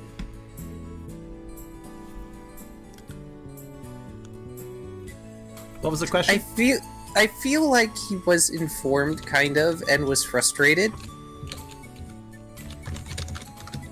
And may have said something to the tune of, "You can't bring that with you on missions." What was the question? Someone was asking if Pangoro knew about the egg. Oh, that, yeah. If I recall from last session, Pangoro didn't really pay too much mind to the egg. Tucker, for a recap of what Tucker is doing, since they woke up that day, he's not been in battle form, I guess, because he doesn't have like his supplies bag, but he did a little blanket wrap around his body and made a little pocket against his side that the egg can sit in, because he just wants to, basically, since there's nothing going on that day, he was just going to keep it close and keep an eye on it, instead of shoving it in his bag like he usually does. It is easily noticed by anyone paying a little bit of attention that Tucker has the egg, and that Tucker seems to be very attentive to it. So he's going to keep it by himself, by his side, I mean.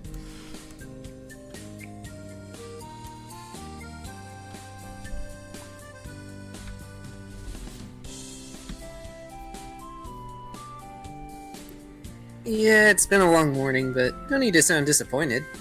Cheer is here to help ease your mind, after all, Brooke says with a bit more enthusiasm than necessary.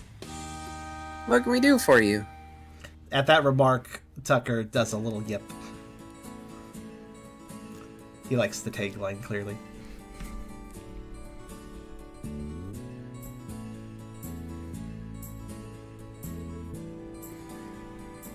Well, I suppose, first and foremost, Angora looks at Riley. I need to apologize.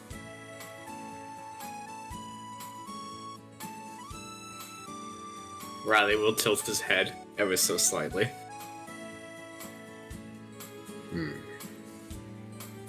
Maybe not yet. I want to wait until you can understand. But that serious business is something that can wait. Understand what? He blinks. Why I am apologizing to you.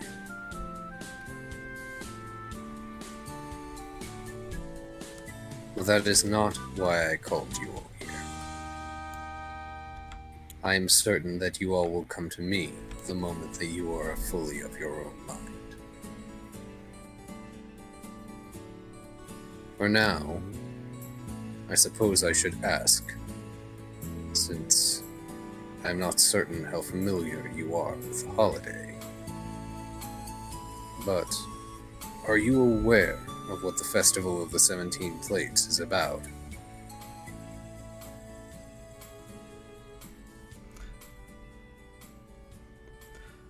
Tucker does a quiet shake of his head. Crickets sound.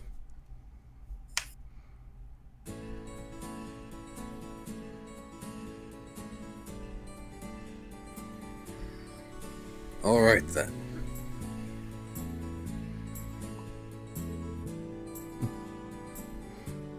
I asked Zeal. He just kind of said it meant lots of food, Brooke says. I assume there's more to it.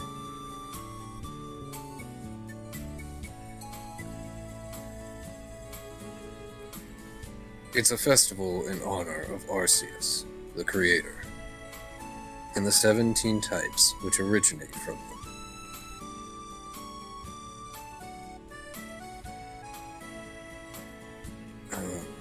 How to put this concisely? Each year, Pokemon of all kinds come together to celebrate this. To celebrate the genesis of the types and of our world.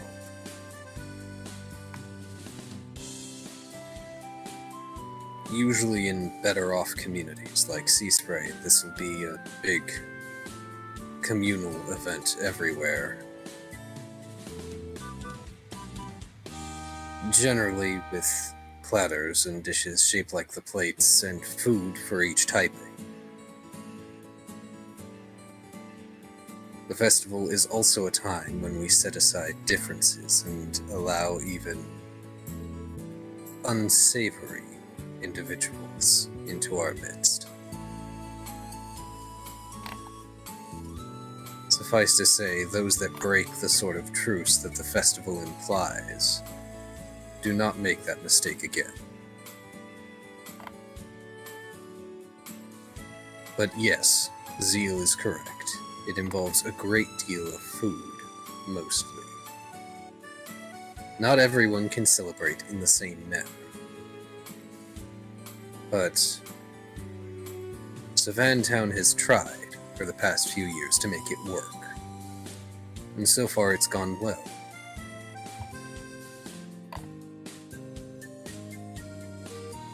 And I think, for once, we may have someone from each of the different types in town. That said, my task for all of you is simple.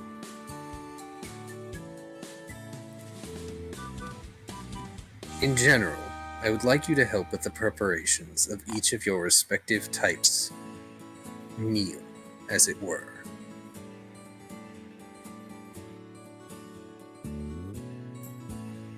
I can, of course, give you the assignments. Or if you have something in mind to contribute to the festival, I would appreciate you making it known now. The festival itself will be held on the ending day of this week, but the preparation will continue throughout.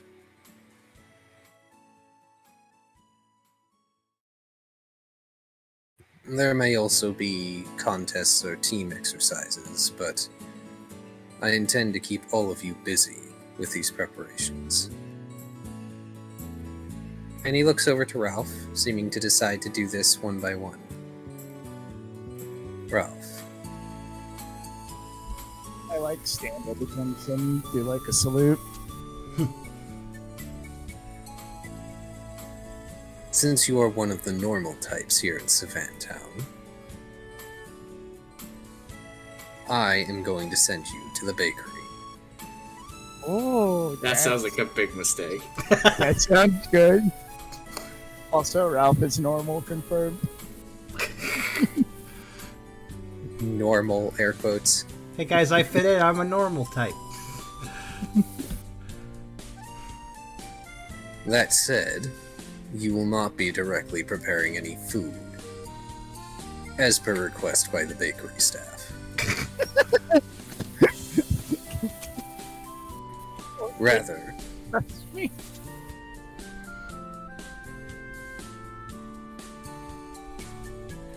instead, you will be helping them with cleaning and maintaining their dishes and equipment. Okay. Well, I will have to go. Have to go and tell Judge Buchanan that I'm gonna be busy elsewhere. That won't be necessary.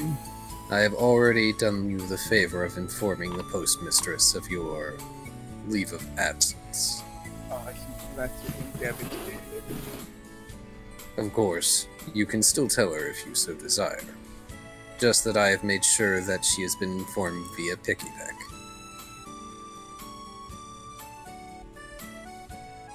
And then he turns to Tucker.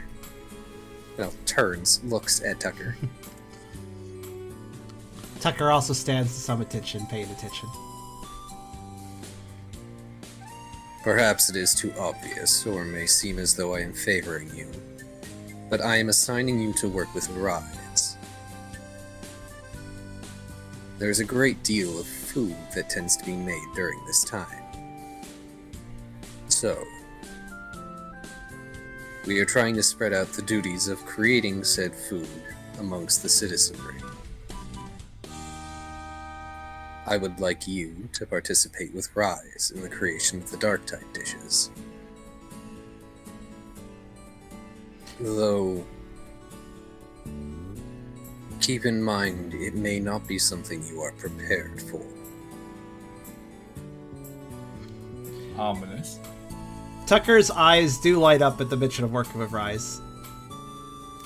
He looks a little concerned at that last bit, but gives a straightforward little nod and looks determined. I'll try my best.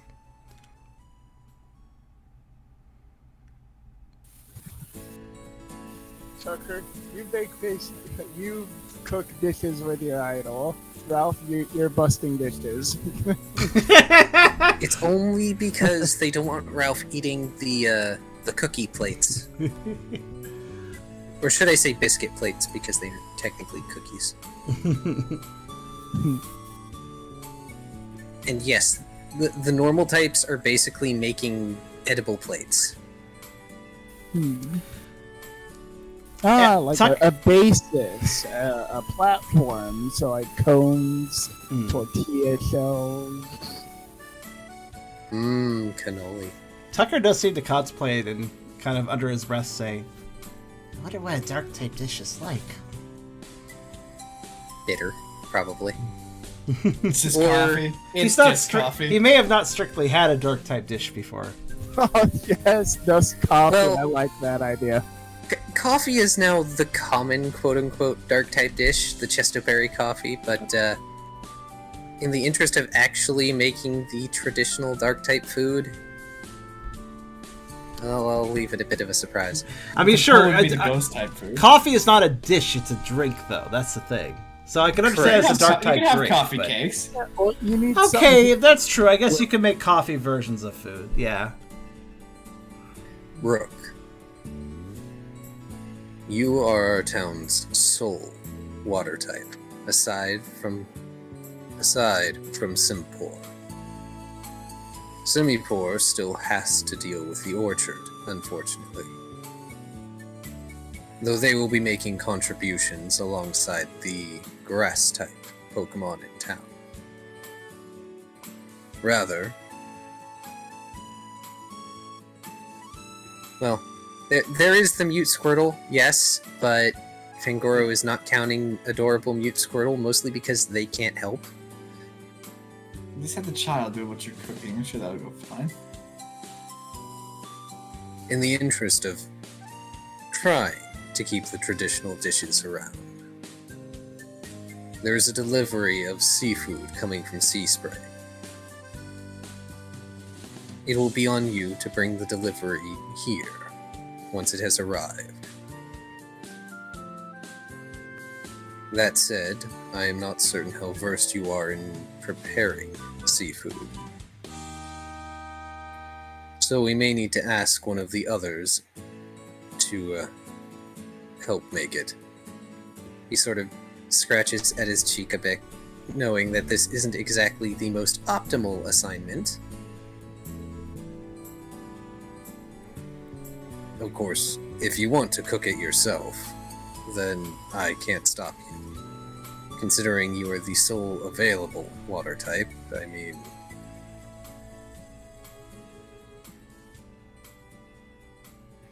Well, let's just say nobody is going to bat an eye if it doesn't turn out particularly well. Just serve raw fish.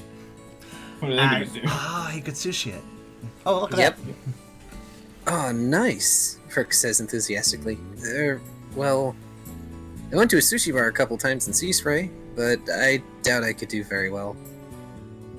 It's fucking raw. Isn't that all about just making sure the fish remains fresh and then cutting out the bits you can't eat, effectively?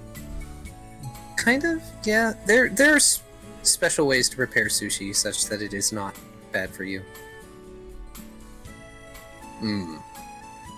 That said, I suppose if worse comes to worse, you can always ask for Rise's help.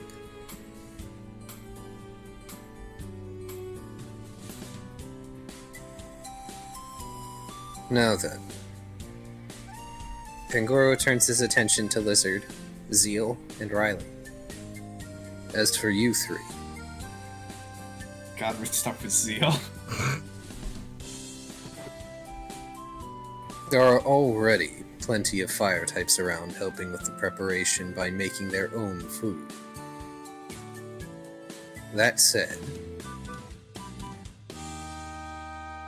I would like the three of you to help with the decoration and the setup for the grand table.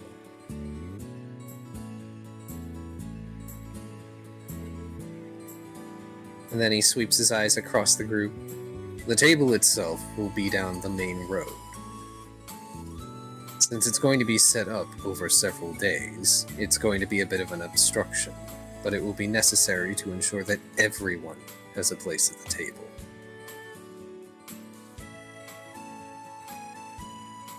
But the reason I'm having all three of you on this mission is twofold. It's generally around preparation time that troublemakers like to come in. They might not get caught at the gate by Noibat or Kangaskhan. So it will be your job to sniff out those who are of ill intent. I guess that's my job. Fantastic. Lizard looks less than amused. Great, so we're just glorified bodyguards? For furniture. If you want to see it that way, fine. Look, I'm not used to giving out assignments like this for the festival. But Rise encouraged me to do so. Particularly since I think the only two of you who have ever even known about the festival before now are Zeal and Lizard.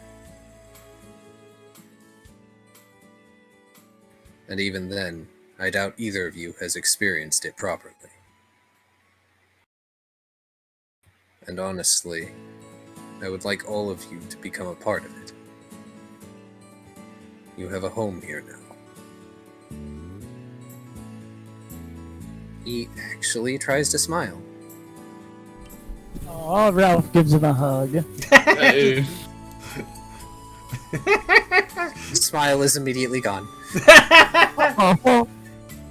You ruined it. The moment is ruined. Look, I want you to all feel at home here. I understand that it can be difficult. Feeling at home in a new place. I know it's not exactly new anymore, with how long you've been here.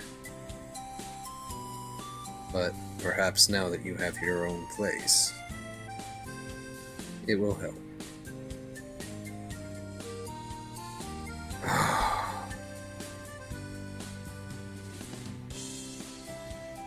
Sometimes being a leader is so difficult. Having to find all those right words.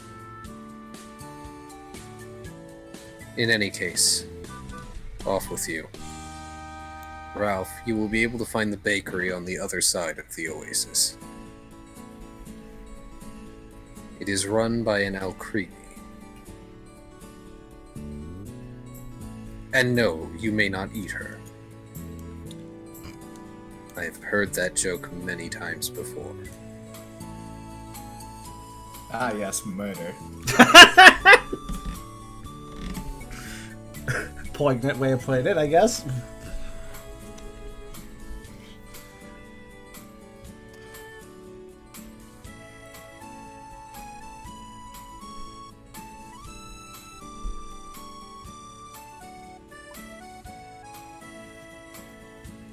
It'll be fine, Burke says, giving Lizard a nod. We just put in a little work before enjoying town-wide party. Sounds like a blast. We gotta do our part. I'm sure it'll be more fun than whatever Salazzle used to make you do for the holiday. We didn't really celebrate anything down there, Lizard says awkwardly at a length. It'll be my first festival. I guess being a bodyguard for furniture is better than sleeping down there in the dark anyway. They do their best to smile.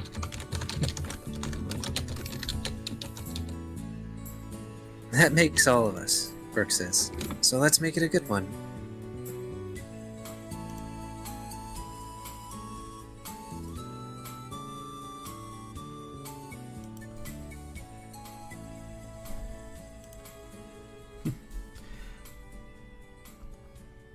And Tucker will also quip and say,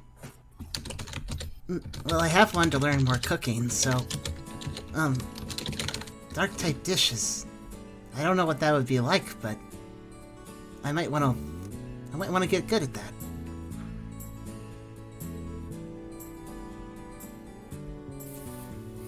I might want to cook too, but yeah, I'm gonna wash dishes. Then that's fine. That's fine. Look at it this way, Ralph. You'll probably be paid in pastries. That's fine. That's fine. Okay. Tucker also gives Ralph a side glance. You can't make the food, but you can still eat it. Yeah, that's the best part anyway.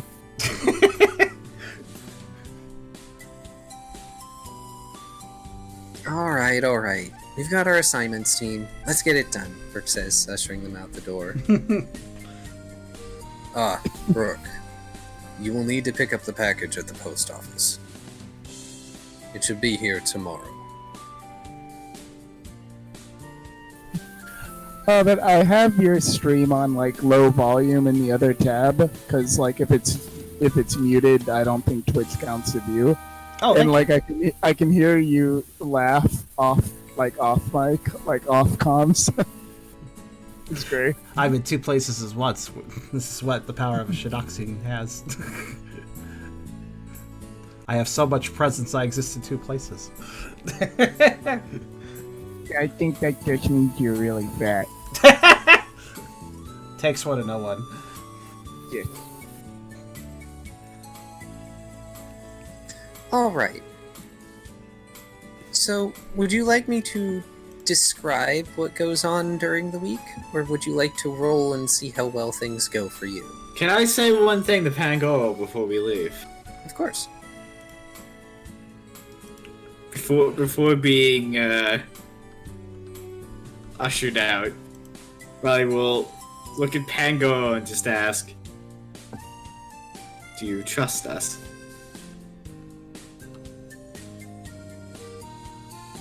Yes. I do trust you.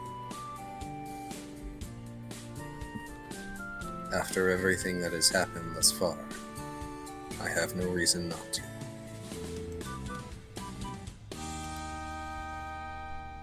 We wonder how true that is. We.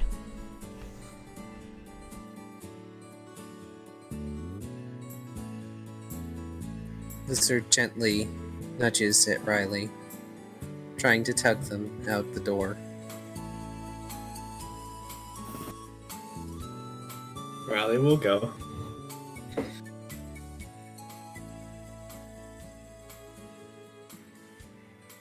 Pangoro is quiet as Team Cheer leaves.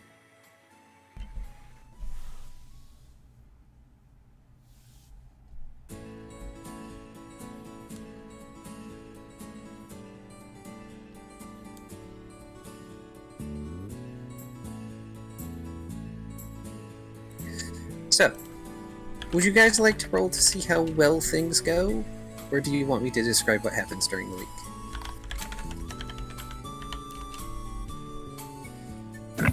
I'm feeling RNG privileged. Let's roll. RNG privileged. That's a statement I will never say. Yeah, of course he's gonna feel that because he's got the hat. Oh. I do have the hat, so there's that. It's true, he has the hat. And he has the zapper. Maybe he could make Colosian Zap Toast. Oh, there's a Brook message. Well, that would be an electric type food, I'm sure. Probably. Brooke pauses. Best not to think about it. Not right now. More for himself, but Pangoro can certainly hear it. Then he leaves.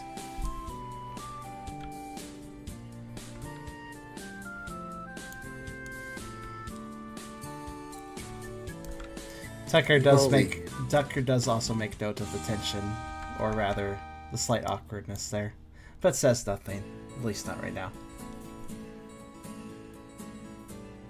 You all leave, and Pangoro sits down with a sigh. He's trying, certainly.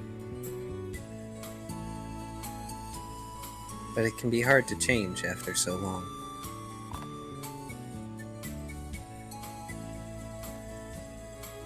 Okay, so since Ralph has offered up to roll Doom dice first... Doom! Oh, wow, you have a logic pip that's weird.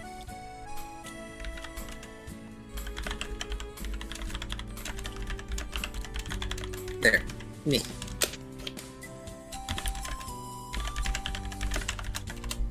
Do you trust us? Yes, we all roll terribly. Well, that was a mistake. Accurate. So, Ralph, I require Smart Contest Perform from you.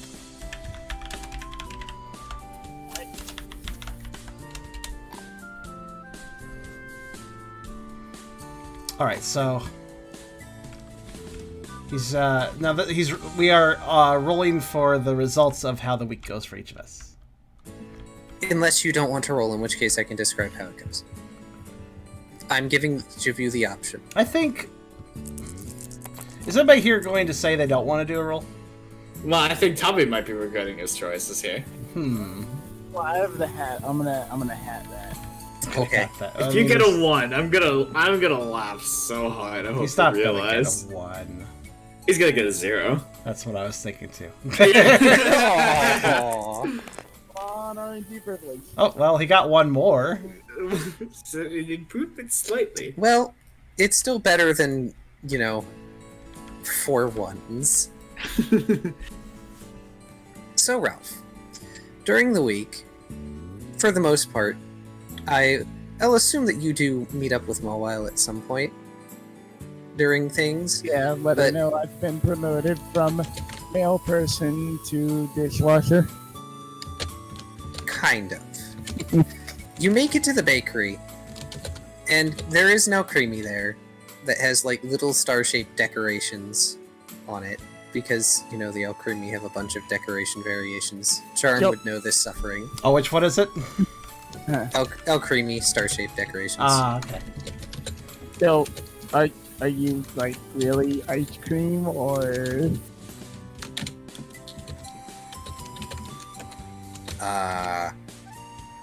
No. That El was Creamy not, tilts their head. that was not the voice I was expecting to come out of it. Alright, I better get to work. And You look like ice cream. what voice were you expecting? They squint. I was expecting a voice that was very sharp and suave, but not quite that sharp and suave. Good Very save. I feel like he gets that a lot, the poor guy. They get it all the time. They're taking advantage of it. Oh no. Alright. Oh man, I'm reminded from the scene of A Bug's Life where the flies are catcalling the ladybug. Right. Yeah, pretty much. Except not angry. Alright. So, I was told about you. You are going to clean our cooking tools and also help us clean out the ovens. Okie dokie, that sounds fine. You told all good things, I'm sure. about how I'm a great hero, an intrepid adventurer from the And you're also going to help future. us decorate the plates when we're done baking them. Yes. Yeah. Pangoro can't tell us what we can and can't do. And then the Alcremie leads you back to the baking area. Yeah, Pingo Dingo's kinda sorta hands off. He's an okay guy. He also only said that we can't let you actually make the food. Yes. Which is totally fine. You're not going to make the food. You're going to finish it. And by finish, I do not mean eat, because if you eat any of the festival plates before the festival, I am going to kick you. And I don't have feet. What? That makes that a much more intimidating kick. Okay, I don't entirely know what that means, but I'll do a good job. I'm sure you will. Also, I'm not going to actually kick you. But I do need to threaten you, otherwise you will probably try to eat my bakery. The fucking words! Oh, but just a heads up. He really likes his nickname Pango Dingo, so The Alcremie gives you a thumbs up. And as you go back to the baking area, you see there's several Pokemon there, and at least one fire type. Looks like a Charmander. Oh, cool. And you can smell all the delicious bread? Bread. They're not making just pastries, they are making mostly bread. Delicious bread, but bread. Well, bread's important. It's a staple food. Bread It's seems like grain. a very nice, normal type sort of thing.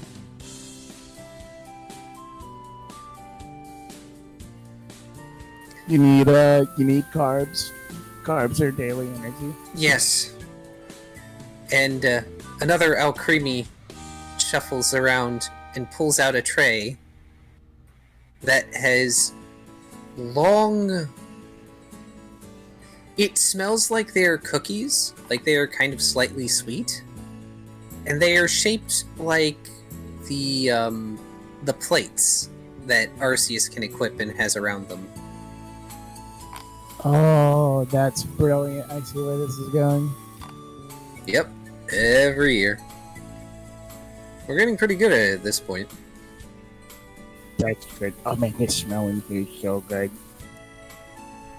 Thing is, each plate should have a different decoration, and we have no heckin' clue how many different types and how many plates of each type we're going to need. So, come the end of the week, you are going to help us decorate because we have to do all that at once. Okie dokie. For now, they bring Ralph over to the washing section, which has already piled up a bunch of utensils and trays. Yeah.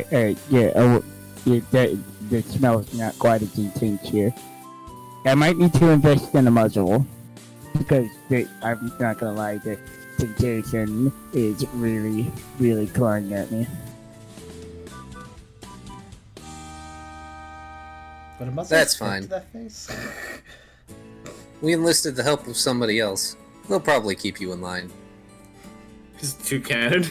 That would be You amazing. do not see this somebody else until the next day, when Ooh. Mawile walks into the baking area, wearing a chef's hat and apron, looking super happy. Oh my gosh, that's so cute. So yes, Mawile gets to help with the whole baking thing. Because she's a fairy type. She gets to help make the sweet pastries. Yeah, I guess this would be a logical place for both the normals type and fairy type items.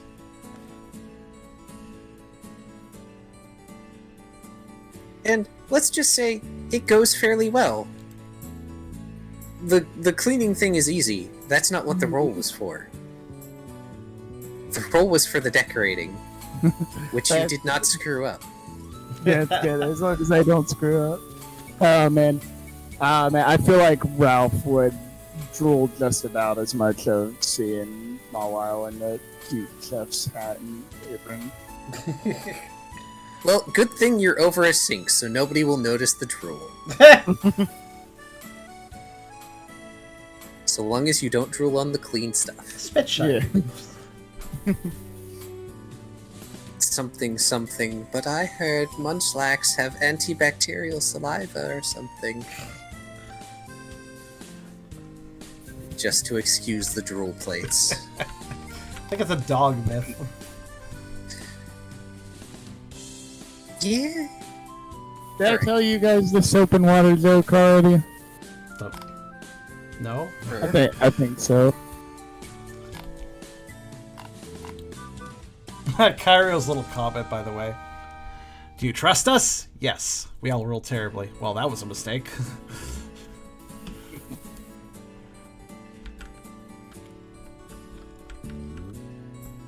But, See how the rest of us do. yeah, I guess so.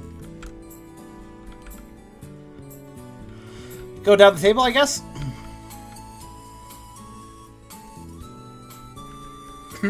Going down the table? Yeah, we can go down the table. So, Brooke, do you want to roll or do you want me to just narrate it?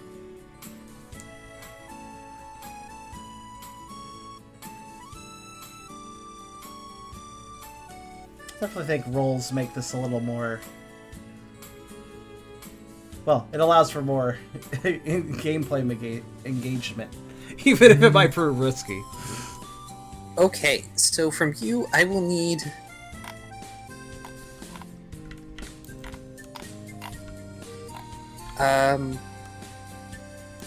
Vitality, Survival, Nature, to see if you wake up early enough to get the package at its freshest. Ah, 6. Oh no.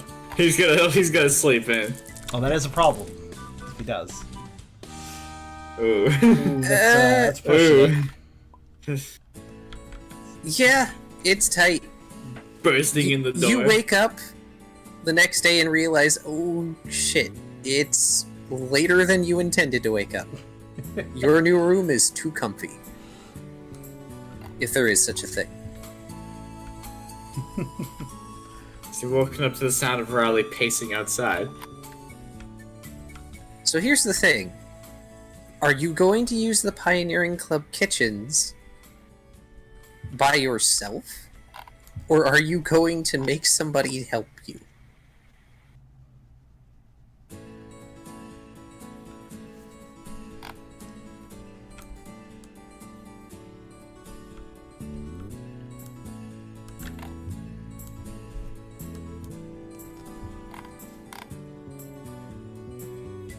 Confidence levels.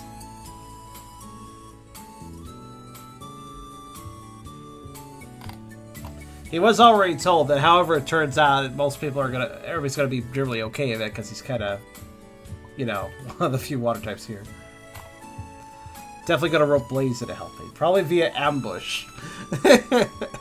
This is fine. You can come into the Pioneering Club. Blaze is probably trying to hide in his quartermaster's closet, basically. So he doesn't have to do anything. Sure, vessel preps. So, if you want to ambush, that's Dex Survival Stealth. I feel like Squirtle should get involved. If just to be like just an honorary helper, just hanging around, so he feels This like is true. important. Hang on, I need to roll something then. Might I ask a pointed question of Brooke, Kyrio?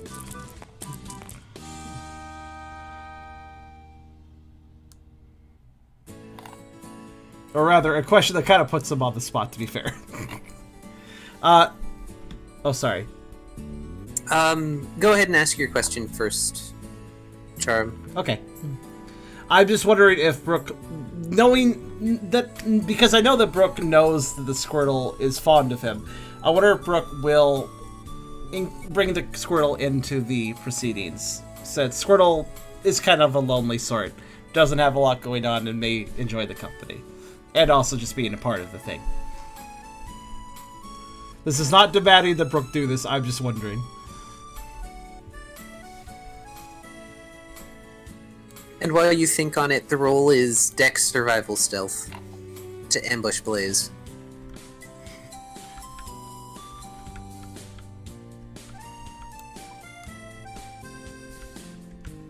Let's just say he expects Squirrel to be around, and if he is, he will be given a role. Oh no. So Squirrel pops his head out, basically.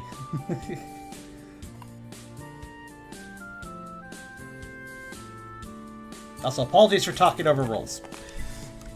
Or roll information. That's unfortunate. Yeah, there's only one door into Blaze's closet. And you open it, and Blaze immediately looks at you.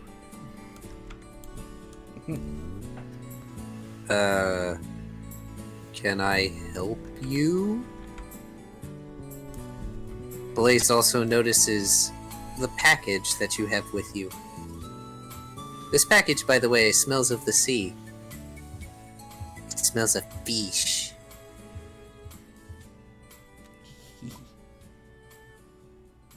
Ooh, good choice of words, Brooke says. Let's get started.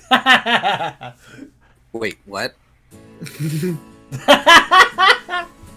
Blaze just dropping his arms, having like his clipboard in hand, looking super confused.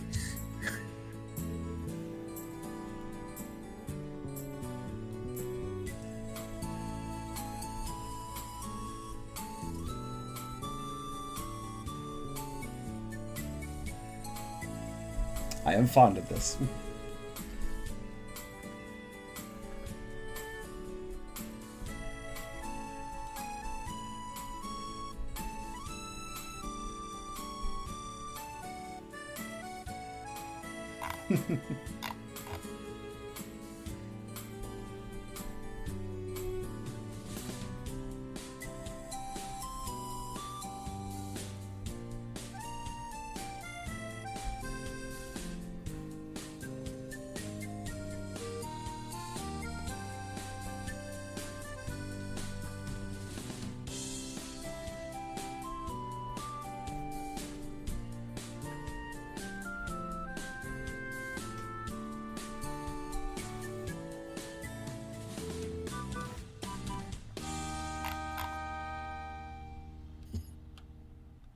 You're the best cook I know that isn't going to be pulled 3 different directions by other Pokemon needing help.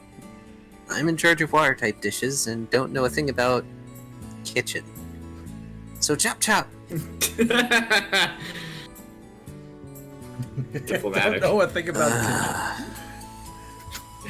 Fine. Scorched, seared, fried, or raw? He just grumbles, walking to Brooke, leaving their clipboard in the quartermaster's closet, just brushing back past the crocodile, and then tripping over a wash basin. Is it the Squirtle?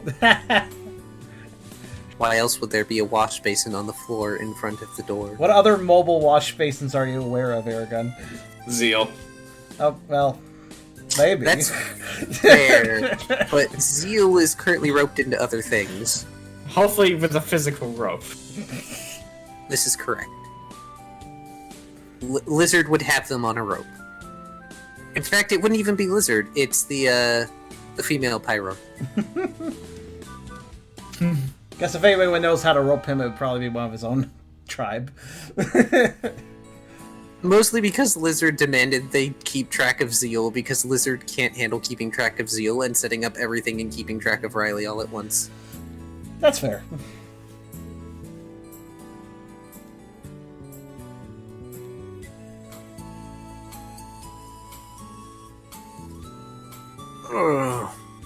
Okay then.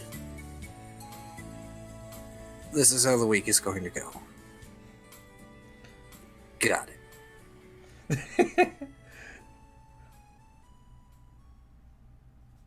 The Squirtle peeks out from under the wash basin.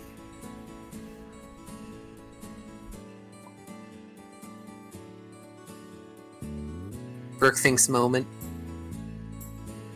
Yes. I think yes is good. Picks up the basin.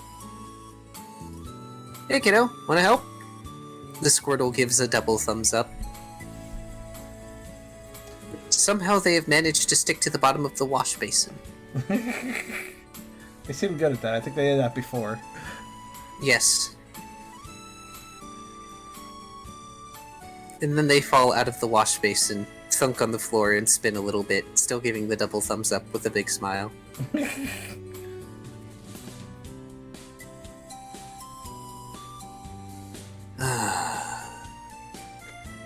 Okay.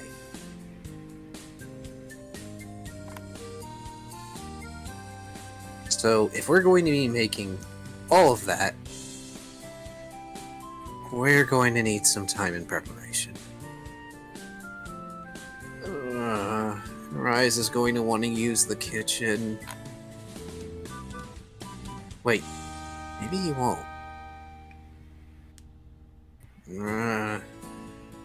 Okay, come on, we're gonna get this done now. Because if Rise demands the kitchen, I can't say no.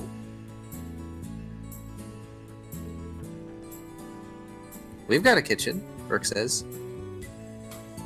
Blaze pauses, lifting a finger as he has to think for a minute. Oh yeah. We're using your kitchen. And then starts walking out of the Pioneering Club. Whatever doesn't... Bring Tiny with you. We're going to go make fish. Bring Tiny with you. The best option is whichever one doesn't cross Rise's, like, personal command space.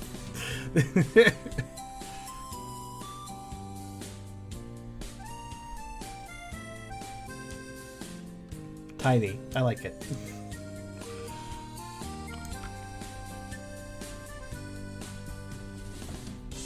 Heck yeah, Brooke says, putting the Squirtle on his shoulders and following. He's not a leader this time.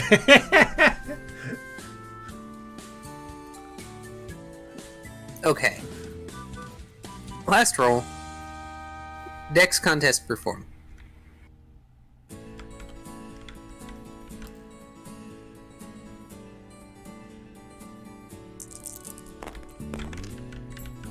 Hey!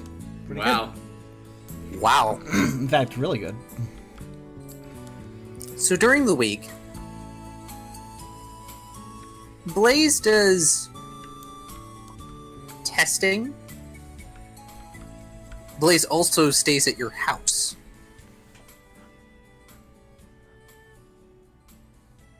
This is fun. And one more person I can keep up by pacing around every night. Did we already have Cavern place? Well, he could just flop Sleep on the somewhere, couch. I guess. Do we have a couch?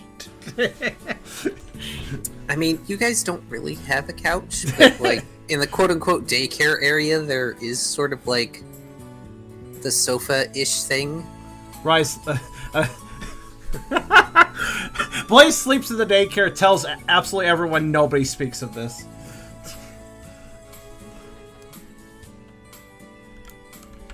That said, both Brooke and Squirtle are very quick studies.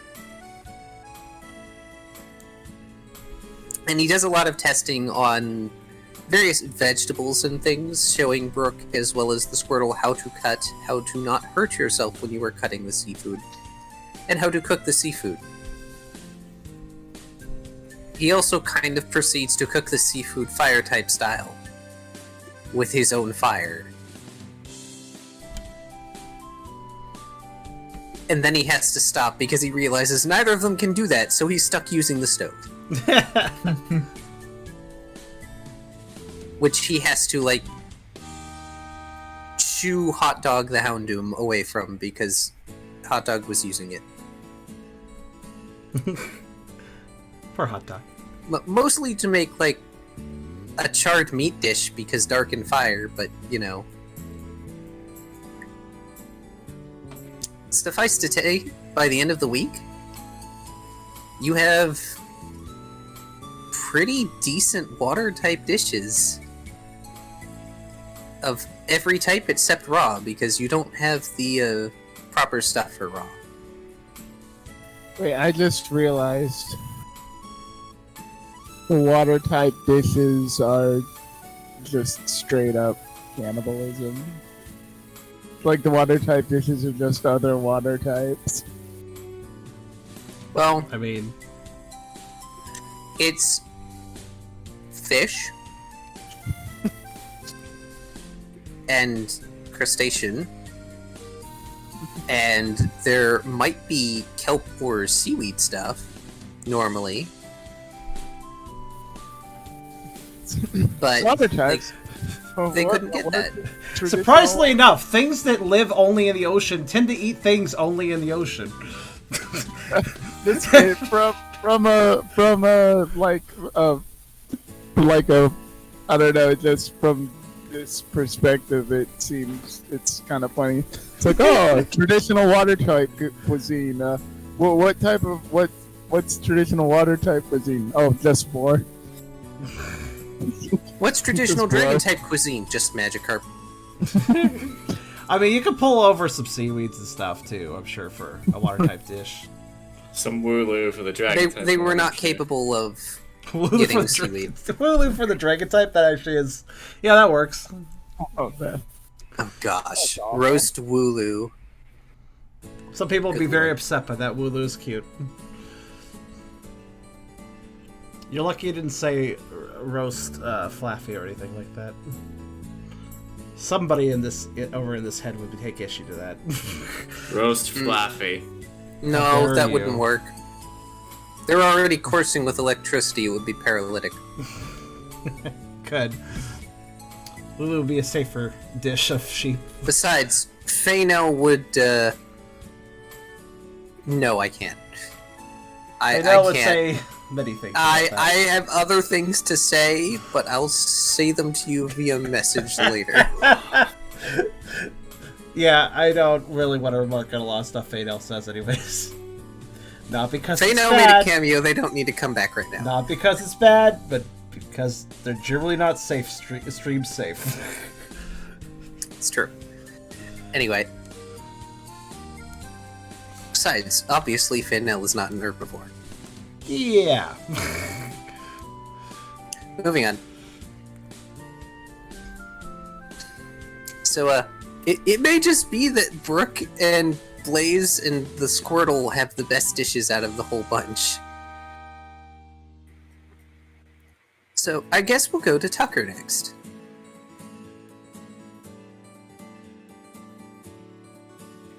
So, Tucker.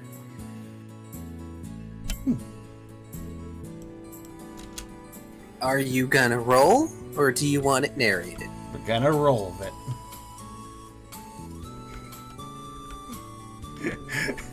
Okay. Just goes to show you can do anything with enough enthusiasm. This is correct. And also luck. True. And, you know, ours are dead. Yes. Honestly, Brooke, it does kind of remind you of a parent teaching their child. I don't know if your human side ever had that sort of thing.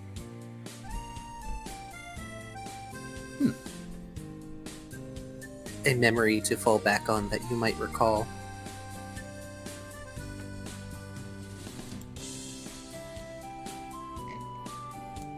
Alright. So Tucker, we're going to do Dex Contest Perform with you as well. Okay. Because yours is relatively easy. Okay, it's the same roll as actually last roll for Brooke, because it is 6 dice, so let's see how it goes.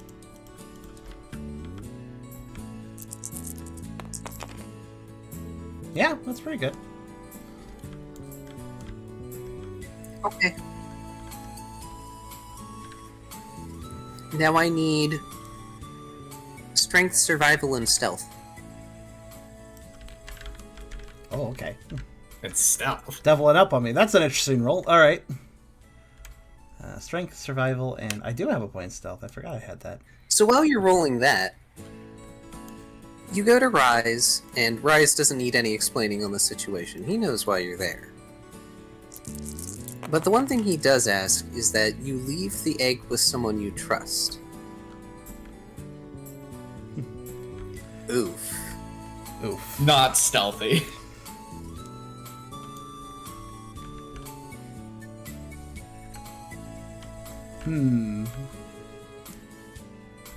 And no, it can't be him.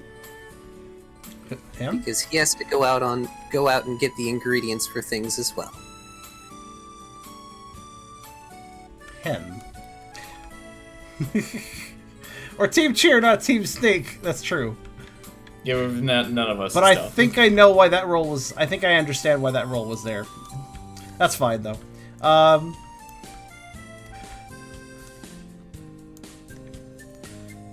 I mean, if the situation accounts for it, I could spend a will point, but I don't think that's on the table.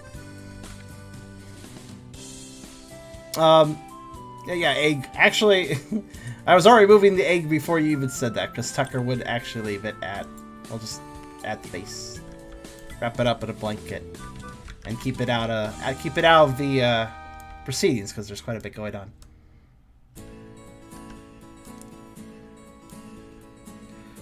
But yeah.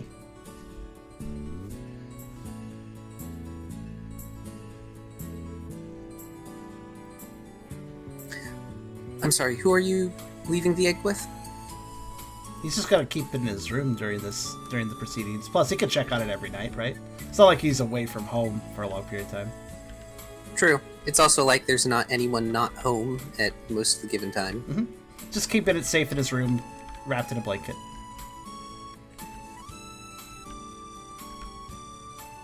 Rise does not necessarily approve entirely of this notion, but we'll trust you on this. Oh, the egg care? Yes. Keep in mind that Tucker, whenever having like a lunch break or something, would probably immediately check on the egg. He's always going to be popping back to it to make sure it's fine whenever he has some free time. So. Also, that is true what Kyrio said. Brooke and company are there all week, and if he's aware, Brooke will check in on it now and then. Tucker would probably note that to the rest of the team, letting them know that he has to, well, keep the egg apart from what he's doing, so if anybody could just pop in his room and check on it, that'd be great. Also, hint, hint, you can probably give Blaze a scare by leaving the egg near him while he's asleep. A scare? That's just mean.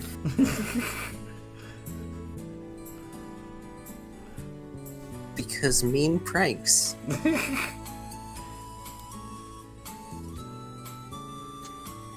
In any case, rather than bringing you into his home, Rise takes you outside town and impresses upon you that traditional dark-type cooking isn't necessarily much of cooking. At least not the oldest form of it.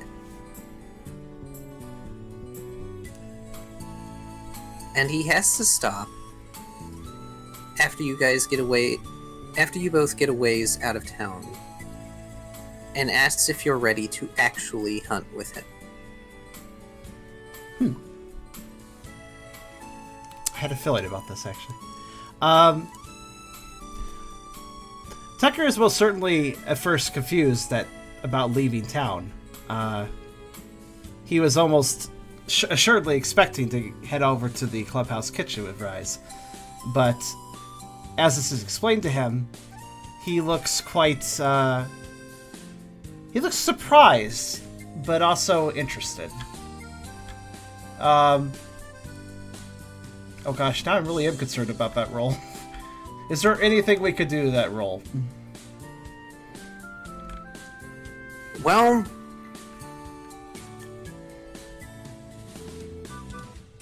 let's just say the afternoon hunting segment did not go particularly well for you both. Okay. Well... Try again for night segment. Okay.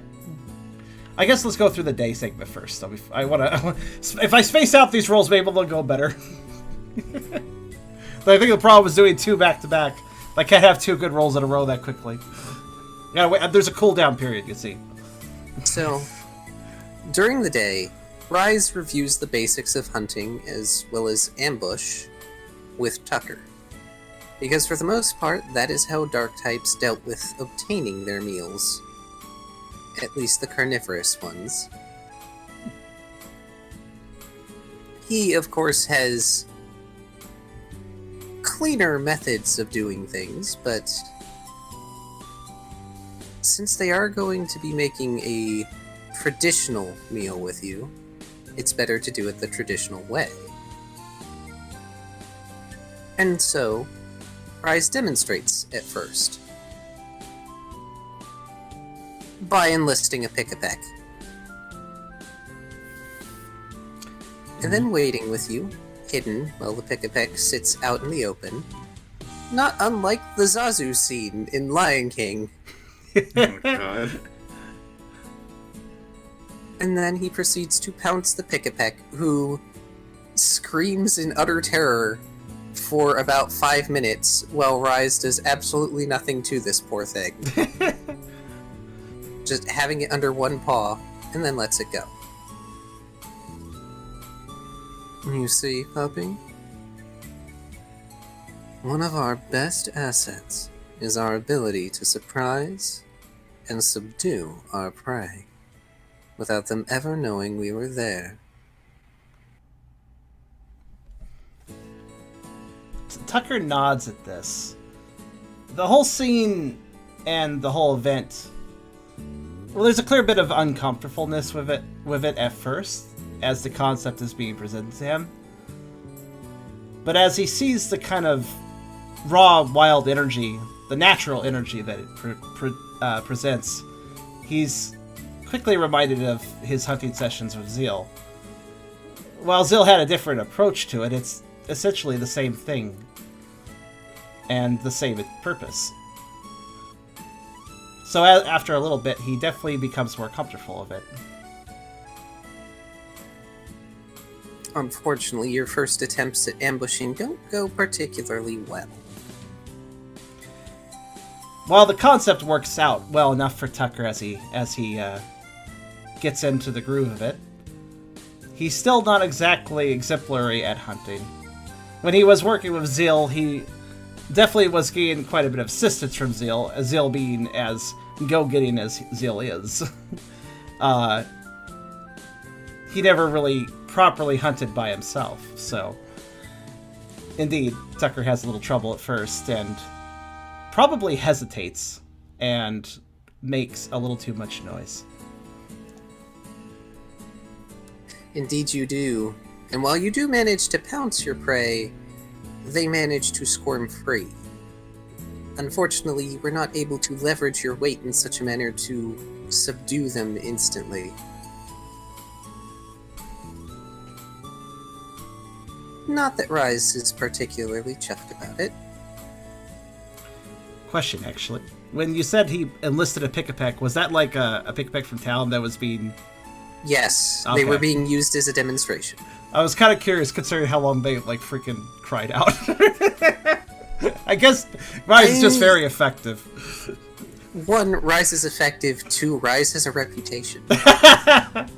Not a reputation for actually being murderous to, normal Pokemon, but still. Scary enough. Is Tucker also being, is Tucker also having enlisted targets as well? Or the same pick-a-peck or such? Early on, to help you get the gist of things. Yeah, safe learning environment.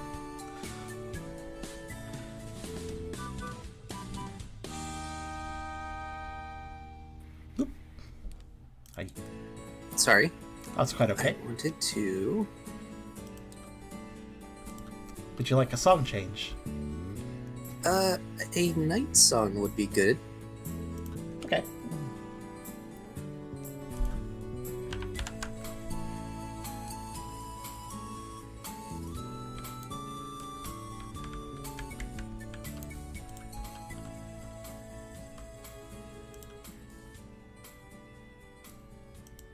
Did you have one in mind, or should I find one?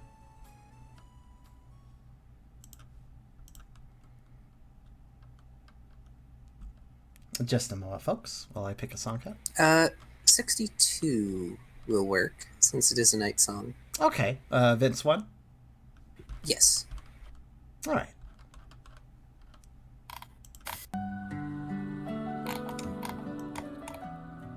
I don't think we played this one before, or maybe we have. Actually, yeah, we played it once. Yes, I think we also used it for a night scene then. That's good. I mean, I could probably use grim music for this, but I don't think that's not the right mood though. no, it's not. I already get the atmosphere here. I'll express it at the end of the scene, but yeah, this is good. So, day wanes for you into the first night, but Rise doesn't seem aggravated or even mildly irritated by the lack of capture. If anything, he seems happier that it's become night.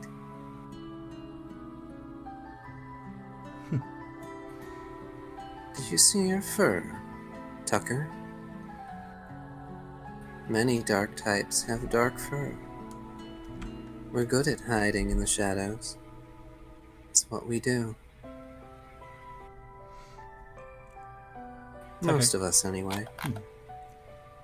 Tucker does contemplate that for a second, looking back on his fluff. Kinda like Shadow Sneak, huh?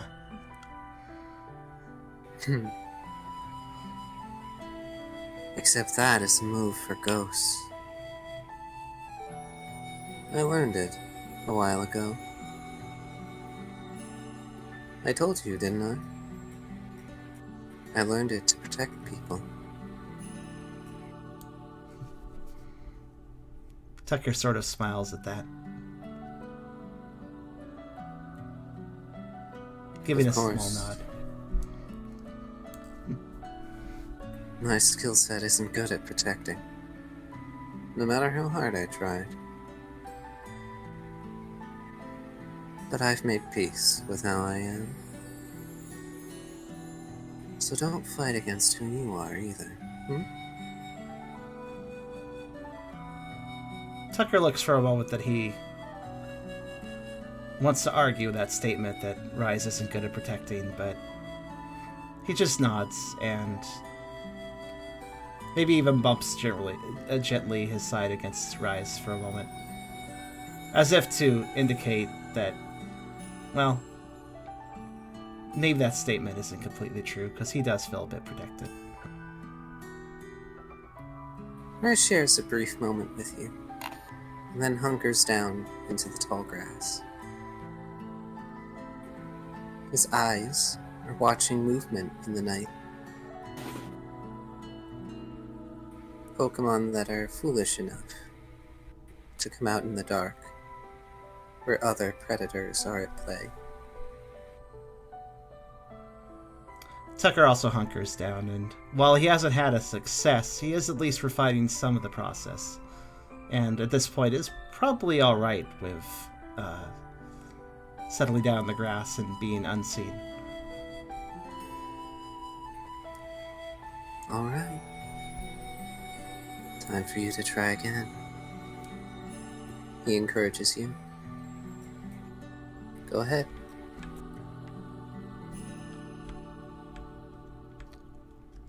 Shall we roll again?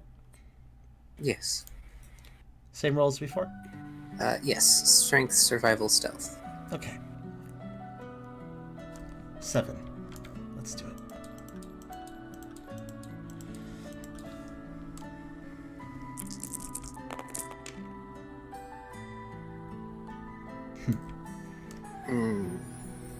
Not perfect. You get a pin, but you don't subdue them.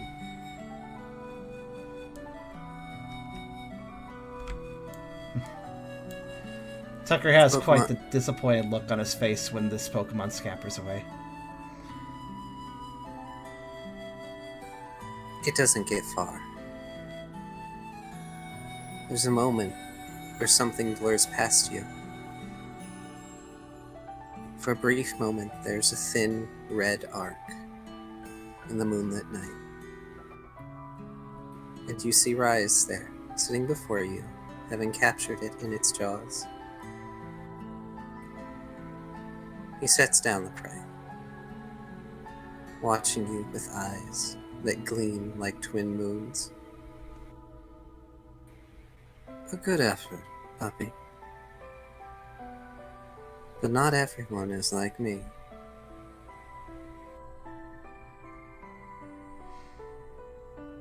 The dog does slightly wag at the positivity.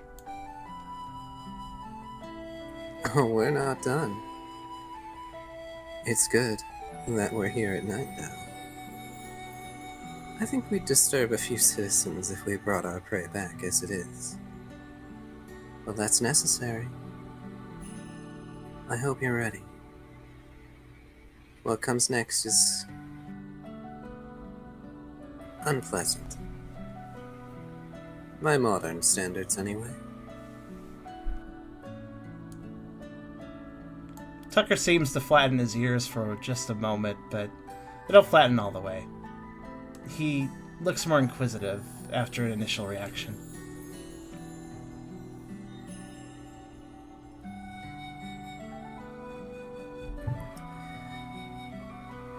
Okay. We can go back to locales. Oh.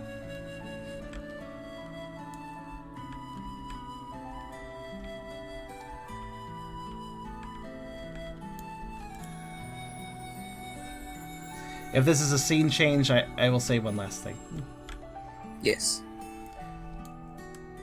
Tucker does seem frustrated in his inability to quite manage the catches, but at the same time, he seems peaceful enough about it, and seems to just be enjoying his time with Rise and learning more things. He may not have the practice down, but he's understanding the nature of what's being taught. And he finds it interesting. That's all. We can change to number 6 in locales. Okay.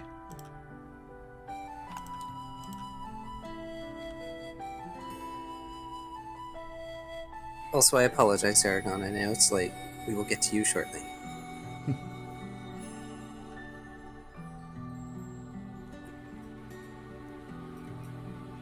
So Rise takes you not to his home, but to the clubhouse. The cooking conducted is quiet, but it is grim work. Who's familiar with stuff like tripe and offal? Ew. Yeah. What? So those kinds of foods are basically what consist of quote-unquote traditional dark type cooking. Like the old style kind. Oh, wait. What were the words you used again? Tripe and offal. O-F-F-A-L. Oh, that's how you spell it. Okay. O-F-F-E-L? A-L. A-L, that's it. Okay. Yeah, I've heard tripe. And, yeah, okay, so... So, making use of unsavory meats, Rise is going to go through the trouble of explaining to you that using such unusual parts of prey is meant as a sort of facsimile. Because actual old-style dark-type hunting is very primal. For it's those, not actually cooking. For those that need a refresher, tripe offal is basically the entrails and internal organs of an animal used as food. Basically, we usually eat the muscles of, like, say, cows. Non-standard food stuff. But these are the stuff that's usually thrown away. But they're edible. They are edible. Just they're not. Yes, savory. it is all edible. Some of it is apparently delicious if prepared correctly. Yeah, I've heard that. Anyway, yeah. This is also very clearly not something Rise goes out of his way to make very often. Oh, really, Kyrio? I've heard liver is quite good. Anyway. I've heard some people swear by it. I've never had it, but... After the possibly mildly traumatic experience of having to extract all the pieces and make them in such a way, Rise makes sure to teach Tucker a little bit more about cooking on all fours with more regular ingredients. Also kind of apologizing every few minutes because he does realize Tucker is young and that's a bit much. In fact, Tucker doesn't seem terribly bothered by it. He seems mildly weirded out, but at the same time, something does feel naturally correct about it to him. Perhaps because of his dark typing, or perhaps because of already having a little introduction due to what he did with Zeal, which I think at some point during this process, he would mention to Rise how he did hunt once before. And they did catch something at the time. It wasn't so much his doing, but there was a enjoyment that he felt out of it. So in fact, that he's not that uncomfortable. Still weirded out, but... That goes a ways to making Rise feel more comfortable about having done all this. Though he does tell Tucker that he probably shouldn't try cooking all this crap himself. Also, if you live... Oh, that's actually a good point, Kyrio. If you lived on the ranch, you would be a little familiar with the concept of slaughtering to some respect. Yeah. The other thing is, most Pokemon ranches aren't depicted as that kind of ranch, but that is a great point. The ranch... I can give a little information. I don't know if Tucker would remember all this. Maybe he'd remember some of the fillings. The ranch was, it was large enough to cover multiple things. Nurturing of animals that would just be for, say, you know, eggs and milk and stuff, but there would be certainly slaughter involved to some degree. It was a large enough ranch to have those services. Okay. In which case, this would probably trigger a few vague memories for Tucker as well. Tucker probably wasn't heavily involved in that process because he was young, but he certainly would have been aware of it. I can very much imagine Tucker, being a young child, may have peeked in on the process without meaning to. Mm-hmm. Because children do that. He had pretty much the run of the ranch, so... partially for his own responsibilities. Just, like, in reference to, yes, children will, in fact, like, if you think a child is not watching or listening, you are wrong. Observational skills are part of learning, and kids are prone to learn, so. Yes. And you do decently well at helping with the cooking. Especially with the more normal side of things, because Rise kind of doesn't let Tucker touch the unusual stuff. Out of propriety, mostly shows. Also, I think establishing this for the record, well, because I feel like somebody might get the misassumption. I'm pretty sure the meat source Pokemon were not part of Savantan or anything. They were not the practice Pokemon, but actually no, they are not. But they are not wild. the practice Pokemon. These are actual wild feral Pokemon. Yeah. And for those who remember, I have explained this before. I have divided them into 3 distinct groups, the Pokemon of the world. There are the Civies, there's the Wilds, and there are the Ferals. And I won't go through the distinction again. I would like to get through Eragon's thing, because that segues into the end of the festival, and I need to get to that today. Civies are the town Pokemon, Ferals are like Zeal's faction, and then Ferals are... Yeah? No, Wilds are Zeal's faction. Wilds are Zeal faction, sorry. So Wilds are Zeal faction, and Ferals are those that are basically lower thinking Pokemon. There you go. Eragon. Mm-hmm. Could you make for me Insight, Survival, Instinct? No. No. Too tired, can't do. Would you like to make a Strength check as well? Oh god. Okay. Well, there's the first one. Let's do the strength check so I can just fall asleep mid whatever I'm doing. Love you, dear. Sorry you're staying up late. I'm sorry. Okay. As long as you didn't roll 0 on the strength check, you're fine. So... Probably very visibly tired, though. Aw. You are very tired. In fact, you are visibly tired. You're not visibly tired because you're not. You need to pull up your webcam for that. In the game. Well, Riley is very visibly tired throughout the week. They are not sleeping well. And Lizard is also increasingly looking tired throughout the week. And We can probably go back to the Savannah Oasis for this. Oh, sure. Sorry, I know we're swapping songs a bit. Oh, it's okay. Go ahead. I'll just change it. But you help with setting up some of the furniture, mostly when Lizard asks you to help. But otherwise, you're just keeping an eye out for trouble as directed. And then an unfortunately familiar face walks into town. A mighty Enna. Oh dear.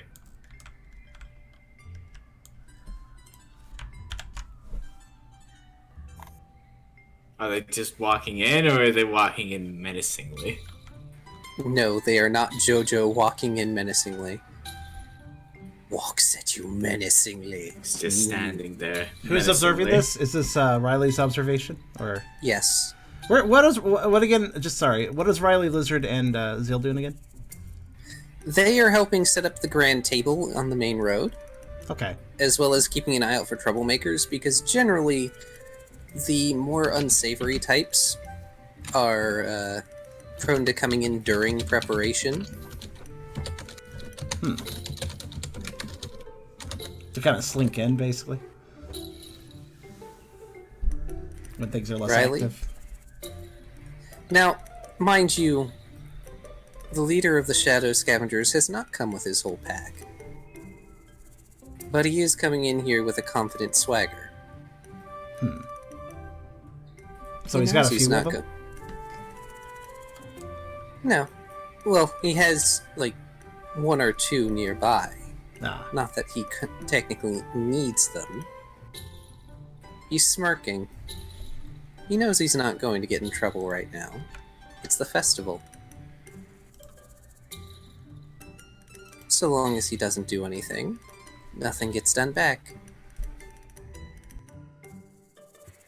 Not that he doesn't receive more than a few disapproving looks from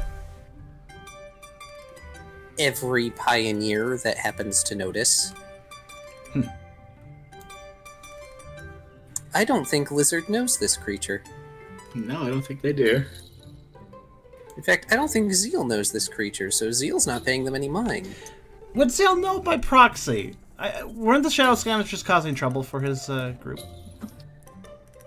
Yeah, but he seemed responsible as fuck. Yeah, he might not notice. Might have not noticed. Well, the thing is, Zeal does not know by appearance. Zeal knows by reputation.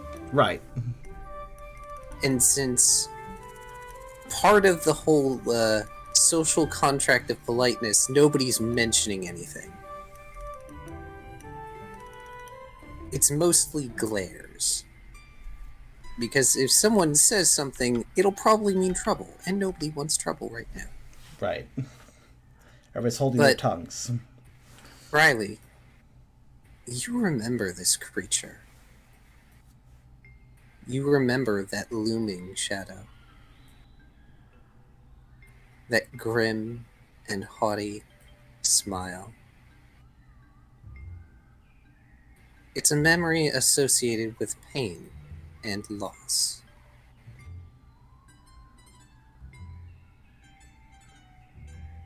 A memory associated with learning and with scarlet haze.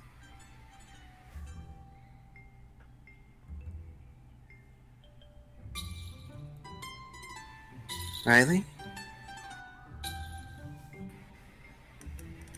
Lizard walks over, placing a gentle hand on your shoulder.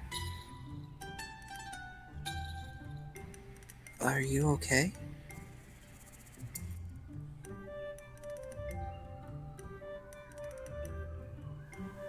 We remember him.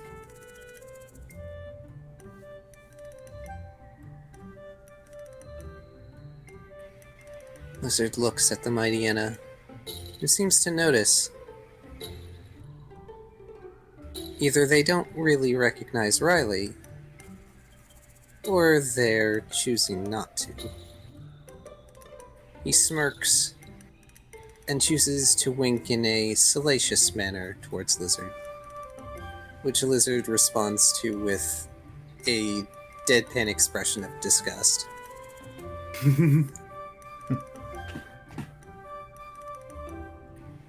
Really?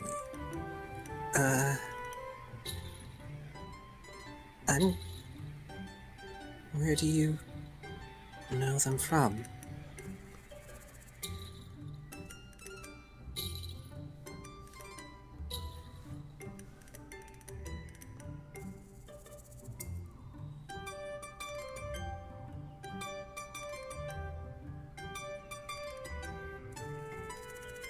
They're irredeemable.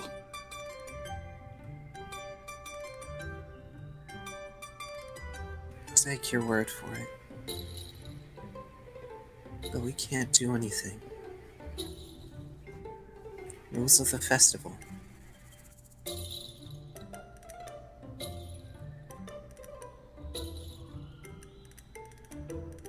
Lizard crouches down, hugging Riley from behind and to the side.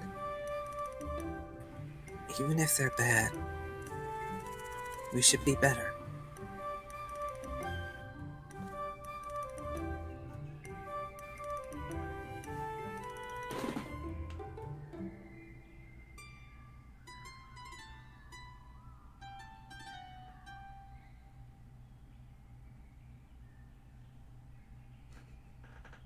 The question is, will everyone share that self-control?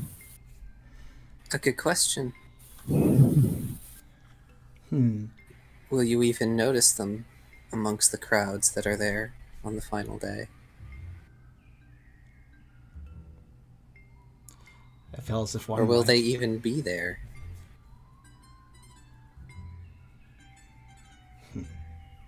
Riley will, while still looking at the mighty Anna, just say,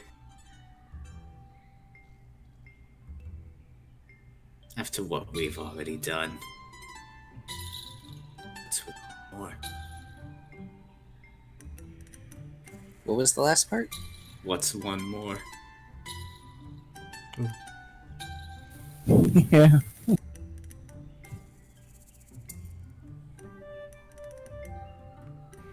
It's one more that doesn't have to be, Riley.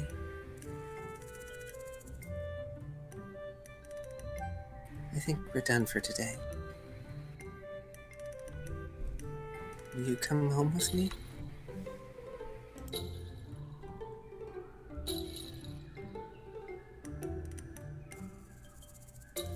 Please?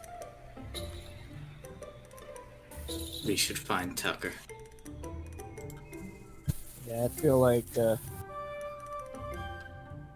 there's at least 3 characters that are gonna KOS thoughts. Like their first thought is gonna be KOS to that mighty. Well, that's not exactly the case of Tucker. Yeah, I know you're mentioning him for that. No, not Tucker. Oh wait, I see your point. Yeah, Tucker's not gonna think that. But in addition to Riley, I'm thinking at least 2 other characters' first gut reaction to be KOS. Yeah. So, Lizard is reluctant, but takes Riley into the Pioneering Club. Rise is currently with Tucker, showing him how to cook some of the more normal dishes.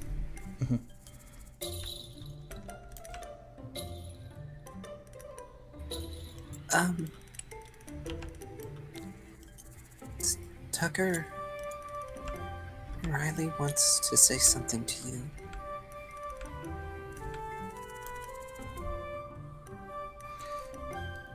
Tucker pauses what he's doing and gives a apologetic look to Rise. Just a second. He seems inquisitive, or he seems quite curious as to what Riley specifically wants to talk to him about, and comes over. As to whether that would be within or within Rise's earshot or not, depends on where Riley wants to talk to him. But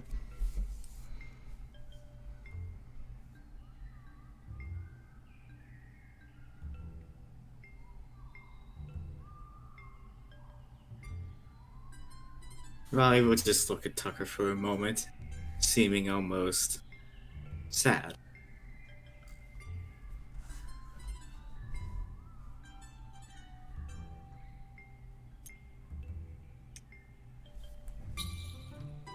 Tucker would simply wait for Riley to speak, but that sad look makes him look a bit apprehensive in response.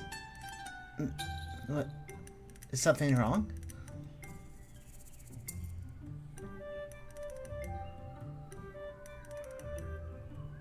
Wait here a moment. And Riley will go to rise. Tucker tilts his head, but does so. Rise stops his cooking, for the moment, anyway, and tilts his head.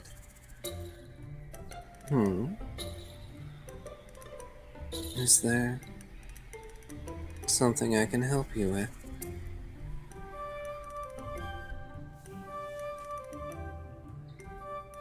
There is something about Rise's usual friendly demeanor that drops away. He's apprehensive, speaking to Riley. Not us. He'll glance back at Tucker. Before looking back at Rise.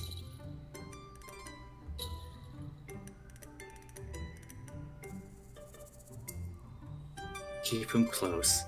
Keep him hidden. Keep him safe.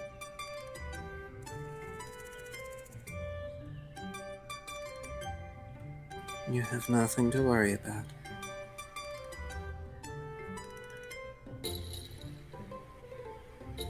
Well, thank you for your concern. If that was true, we wouldn't be asking you.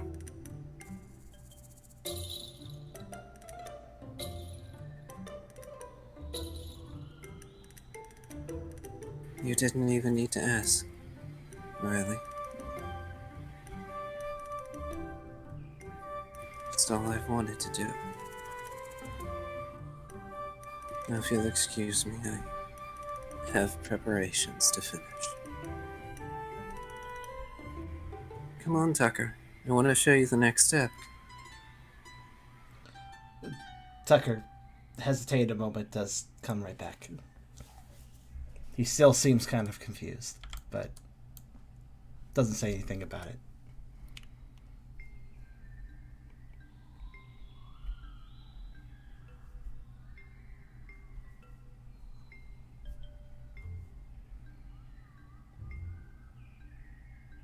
Whereabouts would you say the Mighty Anna currently is, Car? Currently? Mostly near the town entrance.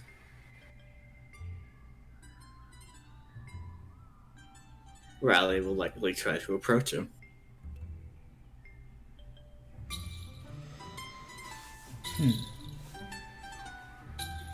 Lizard will follow. And they'll hold on to Riley's hand once they realize you're going to try and approach. Riley, what are you doing? I don't know what happened, but shouldn't we leave it alone for now?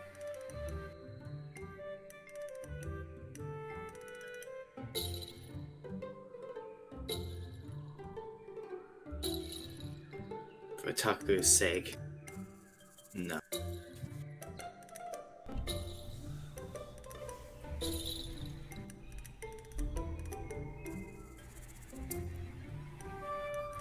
There's an anxiety that wells up in Lizard.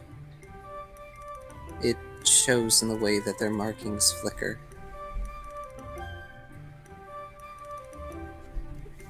But they acquiesce. They allow you to approach the Mighty Anna.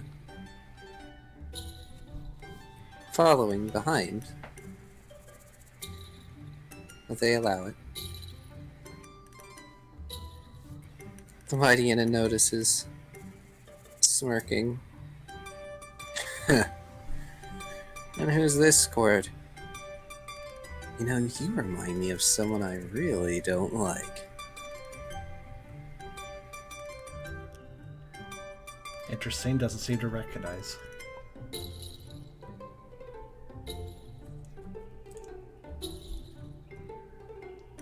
We have heard that line before. Huh. Guess you must just have that kind of face. I get told that too. Now, who's this pretty friend of yours? Lizard leans back, looking a bit disgusted.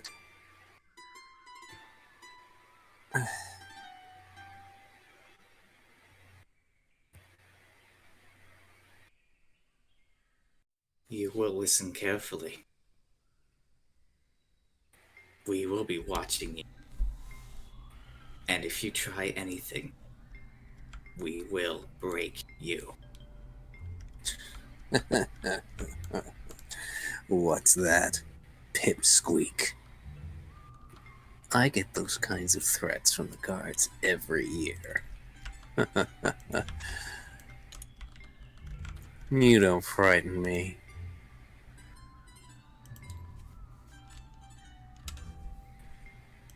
The mighty Yenna, having leaned down, grinning, their fangs gleaming in your face.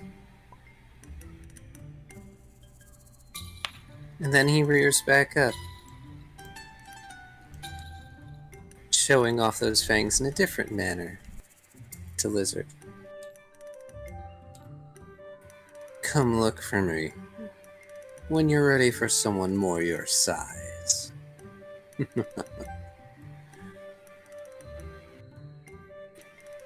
See you till the festival ends.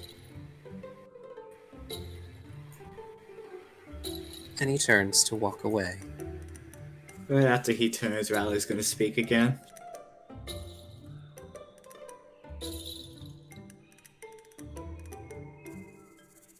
The last one faced me didn't take me too seriously either. I'd say you could ask them about it.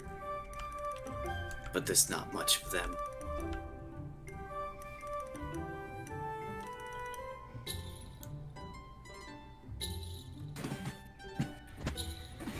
Big talk for a little puppy.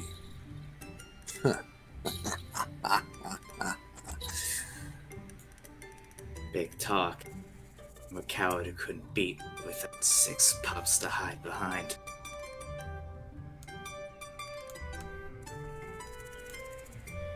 The mighty Yenna pauses, and their hackles raise. A deep growl coming from their throat. You. He wheels around. How are you still alive? Lizard's expression of disgust has shifted to one more resolute. Flames dancing along their markings.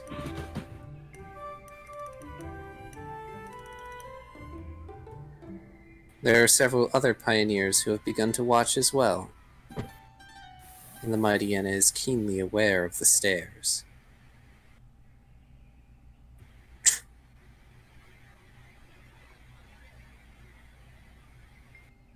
I didn't recognize you. Oh well. That's not going to be a mistake I make again. As he inhales deeply, memorizing your scent.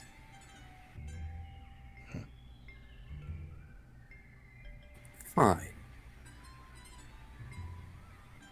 Just remember, I'm waiting out there. And then a sickening grin spreads across his snout. I hope your friend is ready to pay for passage again. Make no mistake, if we ever see you again, it will be the this time. Is that a fact? The way you are now, I'd eat you for breakfast. But I can't here. So I'll wait out there for you. Where you won't be able to know when I'll be there. Enjoy the uncertainty, puppy.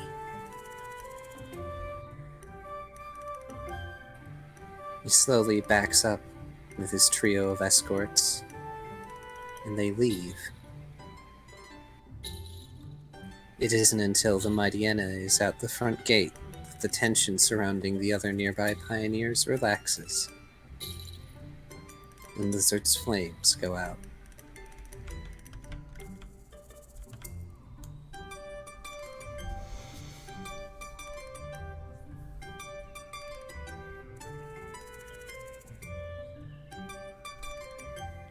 Oof.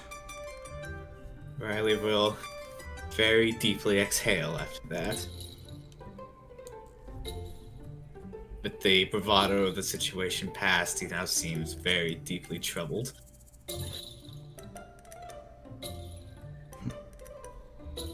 Lizard lets out a deep sigh and slumps to their knees, then pulls Riley into a hug. Let's go home. I want to sleep so we can enjoy the festival tomorrow.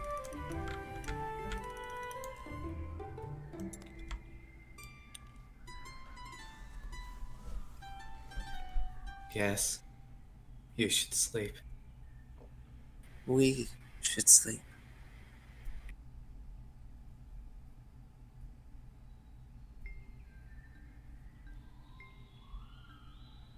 Please? I will look at Liz very sadly. I doubt our memories will allow that.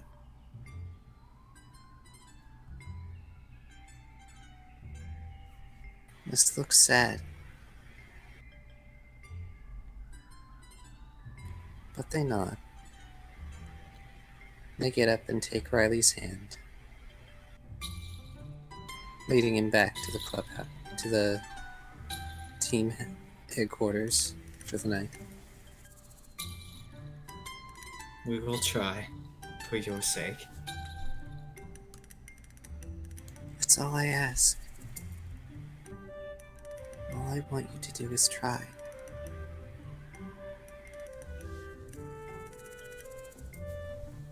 Question, do we have a celebratory sort of thing? Our jingle. Like a festival music? We do. I Okay. thought I can. I mean, we can play it now if you'd like. I thought we would save it for next session, but. I would like to do this at the end of a session. Okay. I'm gonna have to take a shower before I go to bed. I'm so fucking sweaty, you bastard. So which one? I believe it should be under events. Let me Number look. 5? Well, there's the Festival of 17 Plates. That's a song, and number 20. There we go. Uh, Yep, that'll I be think it. there's a second version that. Oh, hold on a minute, actually. There's the Knights of Plenty and events too. Yeah. I think That's a that- different that's a- holiday. Though. Well, yeah. I just remembered something though. Let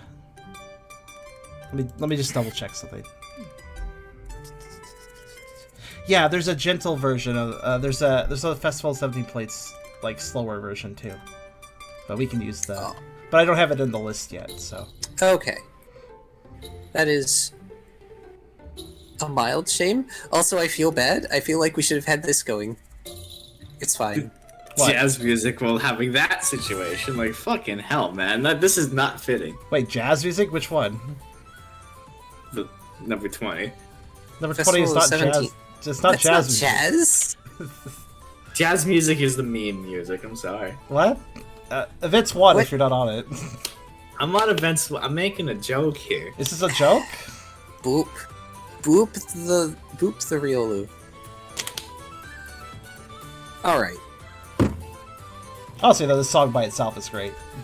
it is a good song. I like it. Anyway, the day of the festival comes, and the town is decorated. Various plate-shaped decorations, and no, not circular plates. The kind of They sort of look rectangular. like coffins, to be fully honest with you. Yeah, they do look like coffins. What do? The life plates. Life Yeah. plates. I'm gonna, Yeah. I should put a picture The on the life table. plate-shaped, colorful decorations I'm of up. every typed color. Okay. Paw print decorations, and there's all sorts of activities going on during the day. Look like coffins, but not coffins. Oh gosh, there is at least a coughing available. Right. There's face paints, activities for children, activities for the grown-ups. But most of all, as the sun starts to set, lights are lit all over town, lining the main road. And dishes are brought out of every conceivable kind.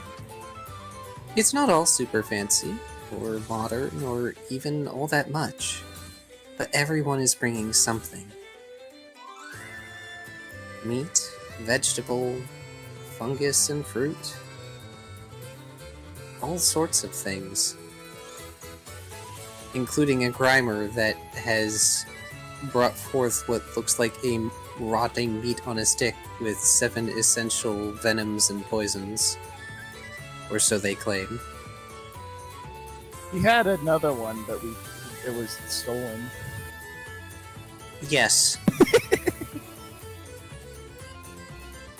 Suffice to say, most Pokemon aren't going to be eating the poison type food. Can that be canon? Can the bone we found in the first session have been prepared by him? Oh, that's always been canon. That's been Nice. canon ever since the audience mentioned it in like the 7 or so essential, poisons and venoms has been a part of it. Nice. So either this Grimer forgot about Riley, or they're obeying the rules of the festival and are not bringing their grudge into things if they know Riley's around. I mean, it's been a hot minute. I have an They image. didn't even see me take it. I just nicked it from the ground. I'm gonna put this here. They knew it was me. I'll put this here because I like it. Ooh, yeah. Aw, that's really nice. Oh, also, Raph would totally get his face painted. Is there face paint? Mawile gets her face painted with you as well. Oh, that's cute. Also, I should bring out Mawile's Mo. Oh man, like Ralph gets maybe something on the left side of his face and Paula gets something on the right side of her face, so that like it matches. the weird They push couple their thing. faces together.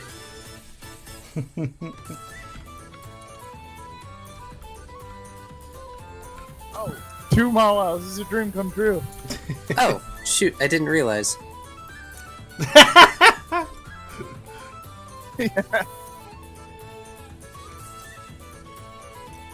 I'm a derp.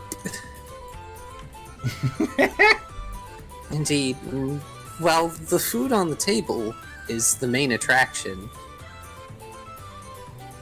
Beforehand, there are stalls that are set up in the merchant area that have sweet treats like the sweet snow or various other snacks.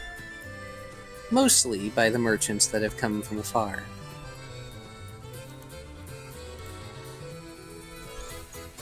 But as the sun sets, drawing things closer to night, Pangoro comes to the head of the table, raising his voice so that as many as possible can hear. Here's to another successful year. To cooperation. To making things work out here. for the betterment of everyone. Let us pray to Arceus that the coming year is better than this one. Through every hardship, let us stand together. A few Pokemon cheer, and some clap. And Pangoro sits at the head of the table, being one of the few leaders of the community, alongside Rise, as well as Blaze.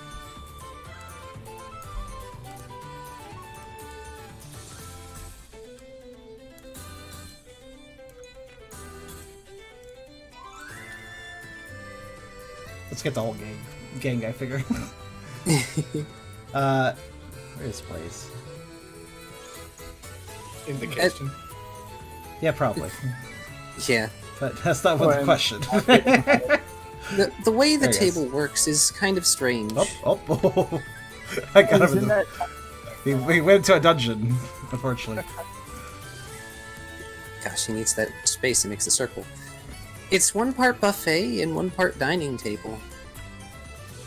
Plates of food are passed around, either those that you've helped to make, or ones that you didn't even see.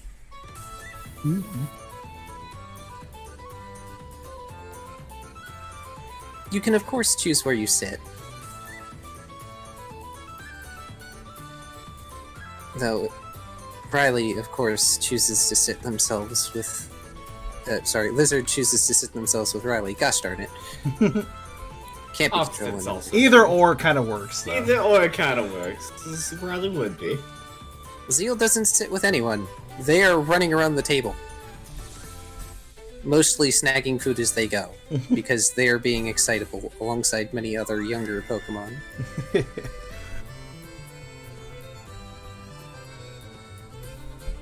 And yes, Ralph, the plates that Pokemon have for eating are the baked, biscuit plates that you help decorate.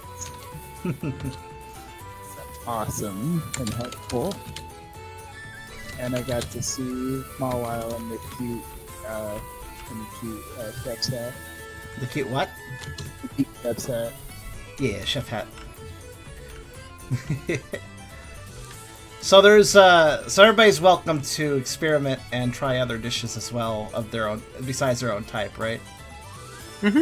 Tucker would Of probably. course, you are not expected to try every type of food, not only because that's a large amount of food, but because, you might not be able to eat it. Looks at the poison type food platters sitting at the other end of the table. Tucker would probably be fairly adventurous and grab very small samples of most every type, though he will hesitate and then ultimately deign to skip the poison type offering. His nose wrinkling probably at the acridness of the scent of it. Well, at least the poison types have some solidarity with steel types, who are unaffected. Fair. Yeah, What even well, is the poison type dish? Yeah. Which, by the way, rock, ground, and steel types are also kind of not usually eaten, because they are either root food, which most Pokemon find to be bitter, or actual rocks, minerals, and metals. Any if there's actual rocks, minerals, and pebbles, Tucker will skip those as well. Yeah, that's kind of expected. There is no offense there.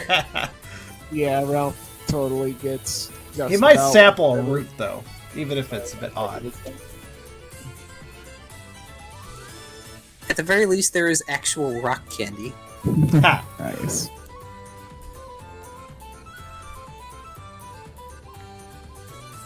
So they're Gorons. I mean, effectively, I guess that would make sense. I feel like Ralph would try a rock though. Is Ralph going to grab one of the rocks? Yes. I don't know if Kyrio is conscious at the moment. Kyrio's So- dead. Well, he Ralph did. will- Well, BRB'd. the most He's the here. most Okay, like, you're here. I just wanted to rock. make sure because I know it's late. Is Brooke going to be doing anything particular? Also, yes, the Squirtle is going to be tagging along with Brooke during this whole thing. Because of course they are. Just adopt him already, Christ. So as a Munchlax, do I gotta roll to eat the rock? I mean, I know I can just like trash can lid the rest of it. Vitality survival? If he gets a 0, does he start choking on the rock and it's the Heimlich, or? If it's a 0,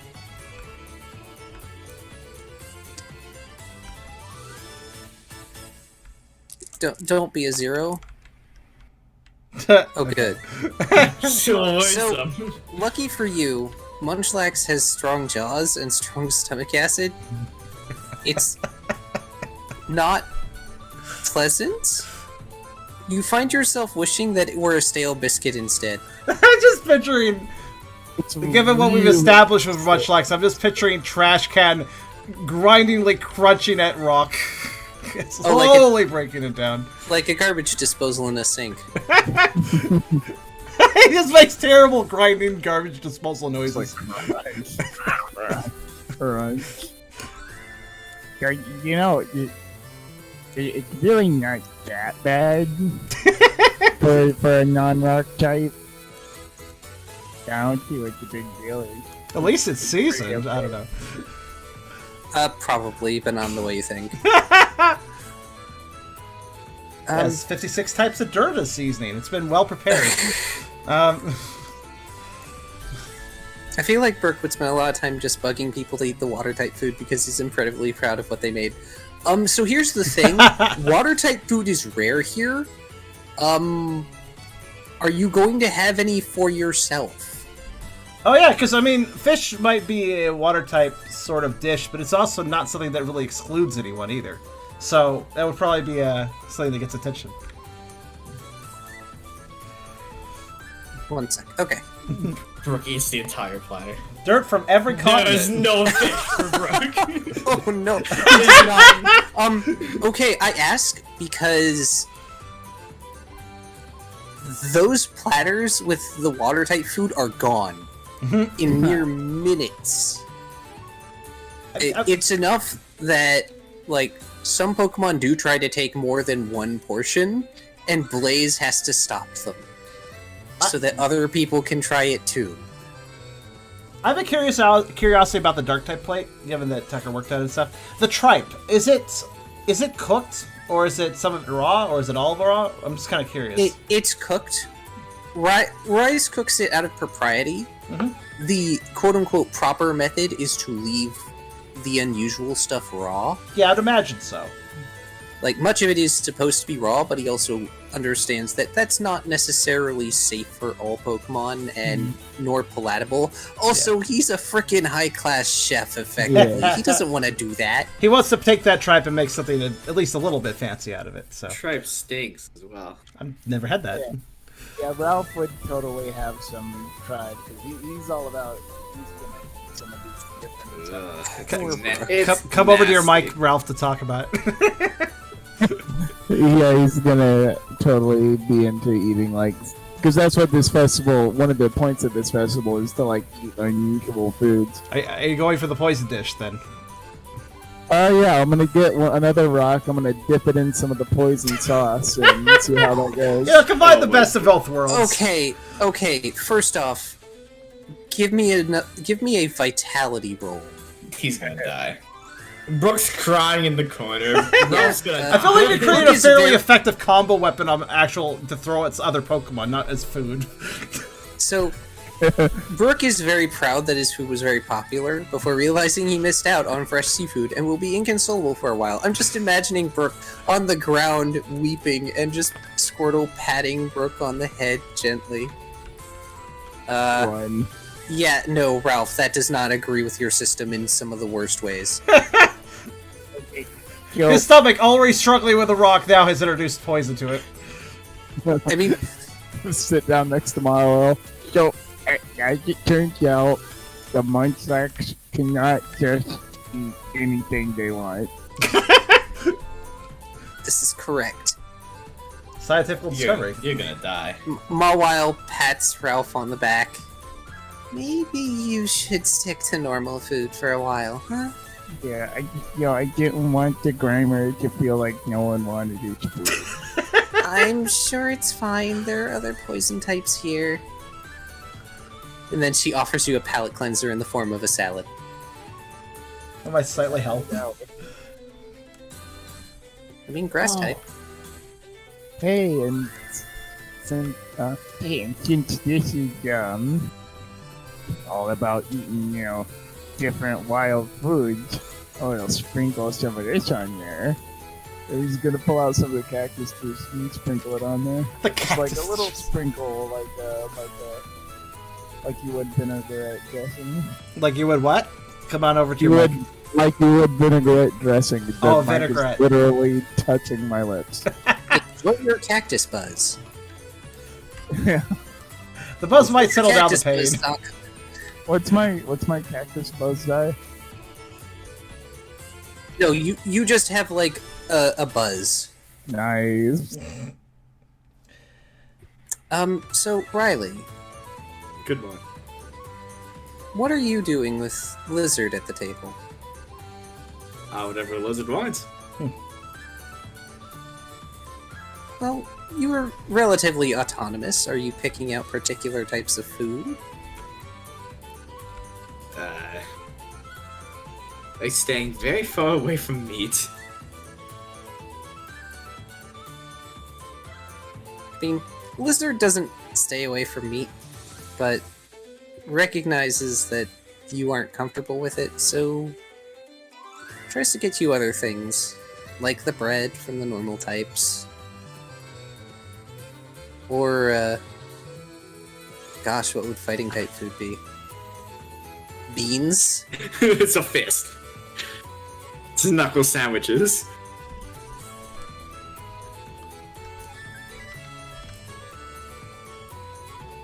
Tucker Wouldn't will fighting be. type food just be proteins? Yeah, you're right, which would include beans.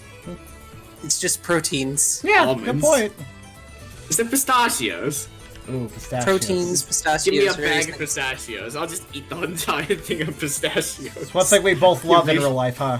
Give it here. Tucker will both be a love bit proud this. of his cooking additions and will take a fair bit of tripe. Actually seems to enjoy it. A knuckle sandwich would be the wrong kinds of beans.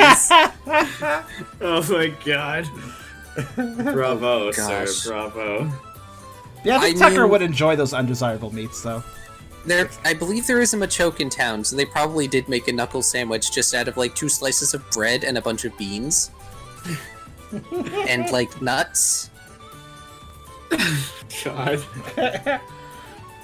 They're so proud of it, but it's like a bad sloppy Joe. Oh, yeah, Ralph would totally have one of those too. Oh god. I definitely feel like fine type food would not be focused on taste, but be focused on performance of nutrition. Performance enhancing drugs. Vitamin supplements. So, Anything that has a short line. steel type food? Steel type food is weird. It's usually it's generally normal food that has been High in cut. iron. Well, yeah, high iron food, but as well as stuff that has been either cut very precisely or has been ground up. If it is not, like rocks and metals. Because for whatever reason, steel types tend to eat that.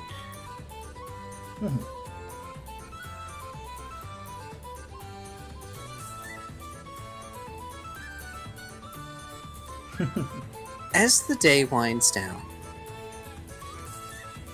and a half moon rises high above,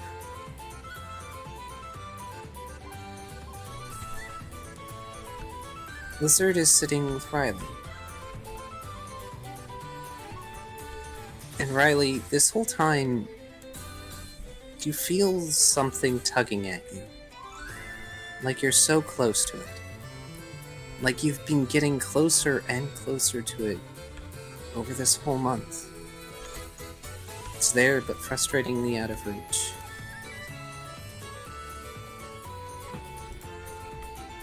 Lizard looks at Riley tiredly. They smile.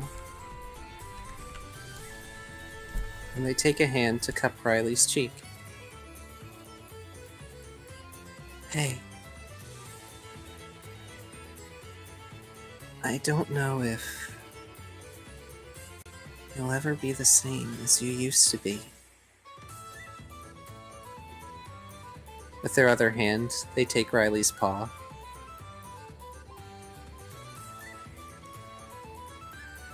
But you're not alone. All of us are here with you. Team Cheer, it's like a family.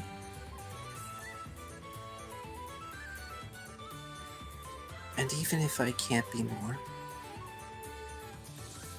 I'm going to be beside you.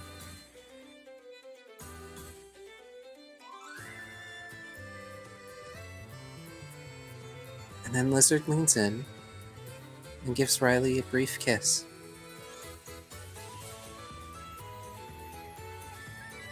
As they pull back, they start to cry.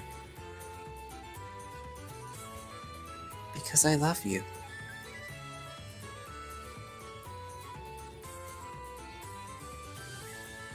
And everything comes back.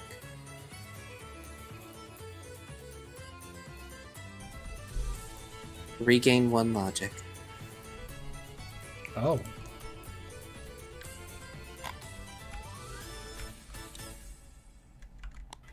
We can stop the music. And that's the end of the session. If you had said that, what, like 2 seconds earlier, I would have stopped it right at the end of the song. That timing was interesting. Also, wow. How much did he have originally? I've Logic? only ever had 1 logic. 1. Yeah, 1. Oh.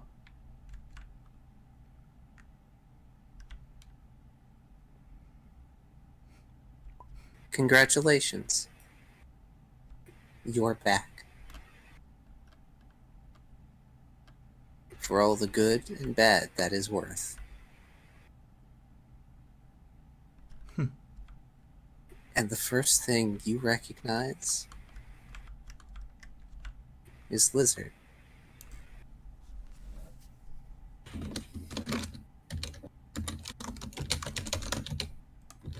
Rapid Riolo typing. So everybody gets 5 experience. Okay. Make sure to update your sheets, everyone. 5 experience because not only has it been a session, it has been a long session, and also it is the Bloody Festival of Plates. There is one more line to say. It appears. You will always be more to me. Because I love you too, Lizard. Ow, my heart. Merry Christmas. Merry Christmas! It's a Christmas miracle. It's a festival miracle. This was actually pre-recorded. This timestamp Christmas 2019. We're not We're slow. just really behind on uploading. We're not slow. We're behind on uploading. Yeah. Premiered it just right now, having internet problems. The Canada went dark for an entire year. An entire 2 years. Oh fuck! It's 2021, isn't it? Also, yeah, I think Shen's actually right. Do you get an extra experience because of Lucky Egg? I think I didn't fight anybody. Lucky Egg is combat. Okay, that's why. Right, Shen's wrong. It's not my fault. 1 extra EXP point per battle. I had a verbal battle. Does that count? No. Consider Not this time. You did not burn the Shadow Scavenger leader hard enough. I could have, and I do have Blaze Kick now. I could have literally burned him alive. You could have attempted. It would not have gone well. Let's be honest here. I probably would have killed him. I probably would have been shunned by society, but I probably could have. Well, you would have been stopped not only by Lizard, but also a bunch of other pioneers who would have also stopped the Shadow Scavenger leader from trying to kill you back. I wonder if Fries knows what Riley was trying to indicate. It's a curiosity. Nope. Unfortunately, Riley did not come out and say anything. And Of course he didn't. Tucker was right there. I presume that I presume Tucker was Tucker out of earshot or not of all that. Tucker was probably within earshot of what Riley said, but Nothing wouldn't have he gotten said context. indicated that the Mightyena was there. It was very confusing for Tucker then. I wasn't sure if Tucker was pulled out of earshot. That's why he was told to, hey, come over here. But Riley didn't say that. That was Liz. Oh. Riley's initial plan was just to make sure Tucker was safe and then go to Rise. And Brooke got to fight his own culinary ignorance.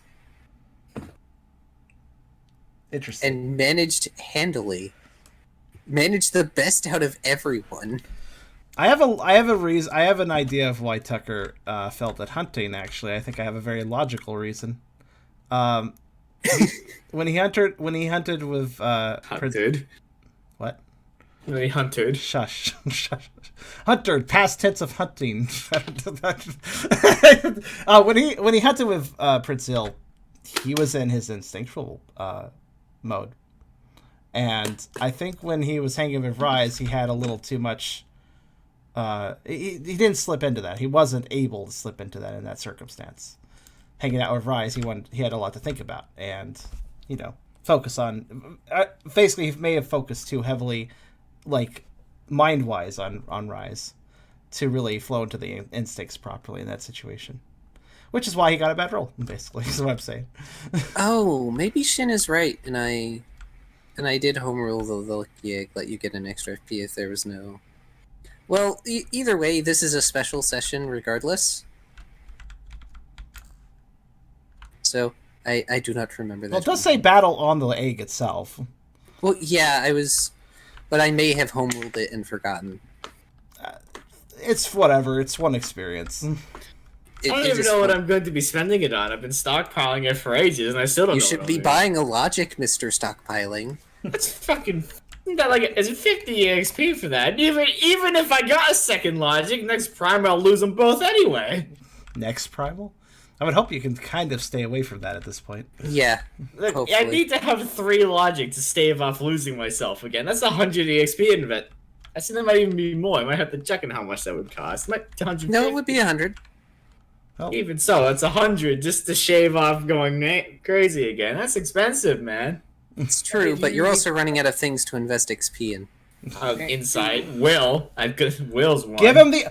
Fair says give him the extra XP for finally spitting it out then. I agree if Eragon has the balls to say it out loud. Say what out loud? Oh, you know the line you shared only in text. Fuck, I don't remember what I wrote. Just scroll back up and find it. You don't have to scroll back up and find it. It should be right there. I have a very small chat window. Leave me alone.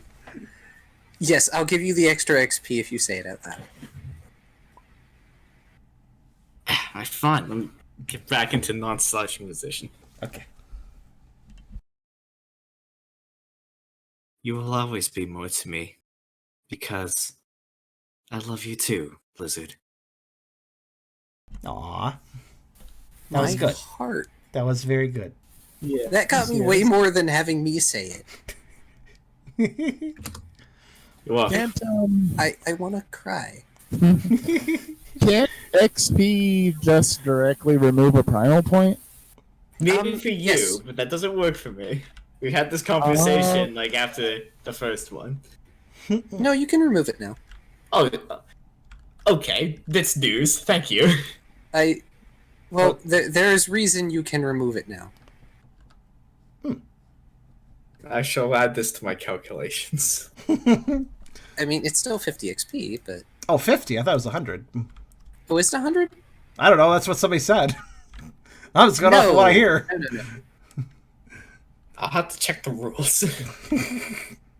Well, you'll have time to think about it, and you can decide maybe next session start or something. Yes. I was just gonna dump all of it into will points. Also, Ralph got to make the edible plates that hopefully everybody ate. Well, kind of. He got to help. It is unfortunate, but this was a culinary thing, so people didn't exactly trust him not to consume things. I have to say, one more thing I'd like to note is I actually rather like the idea behind the dark type traditional dish aspect. The aspect of it is only half the actual dish itself. It's also half how it's gotten, how it's prepared, how it's obtained. It's got to have that kind of brutal energy into taking out a Pokemon and making it a dish, which might seem harsh, but it kind of works. I like how dark types are. They're not evil, but they can be brutal. They can be dark. It's not evil, though. It's more of a blunt honesty, almost, you know? At times. I kind of like that about them. Oh, Kyrio puts it well. It's the sides of things we don't want to see, even if they're facts of life. It's true. Yeah, I kind of feel like a dark type may be one of the first that can just stand up and, you know, admit that's a thing and admit that, you know, that's something that exists and that's something that happens and that's okay. As a more lighthearted side note, Tubby. Yeah? Mawile may or may not have stolen the zapper at some point in preparations and may have marked out the plates she intended for you and her. Using the zapper. Oh, that's adorable. You eat it together. Oh, if there's any pasta dish, we do the Lady and the Tramp thing.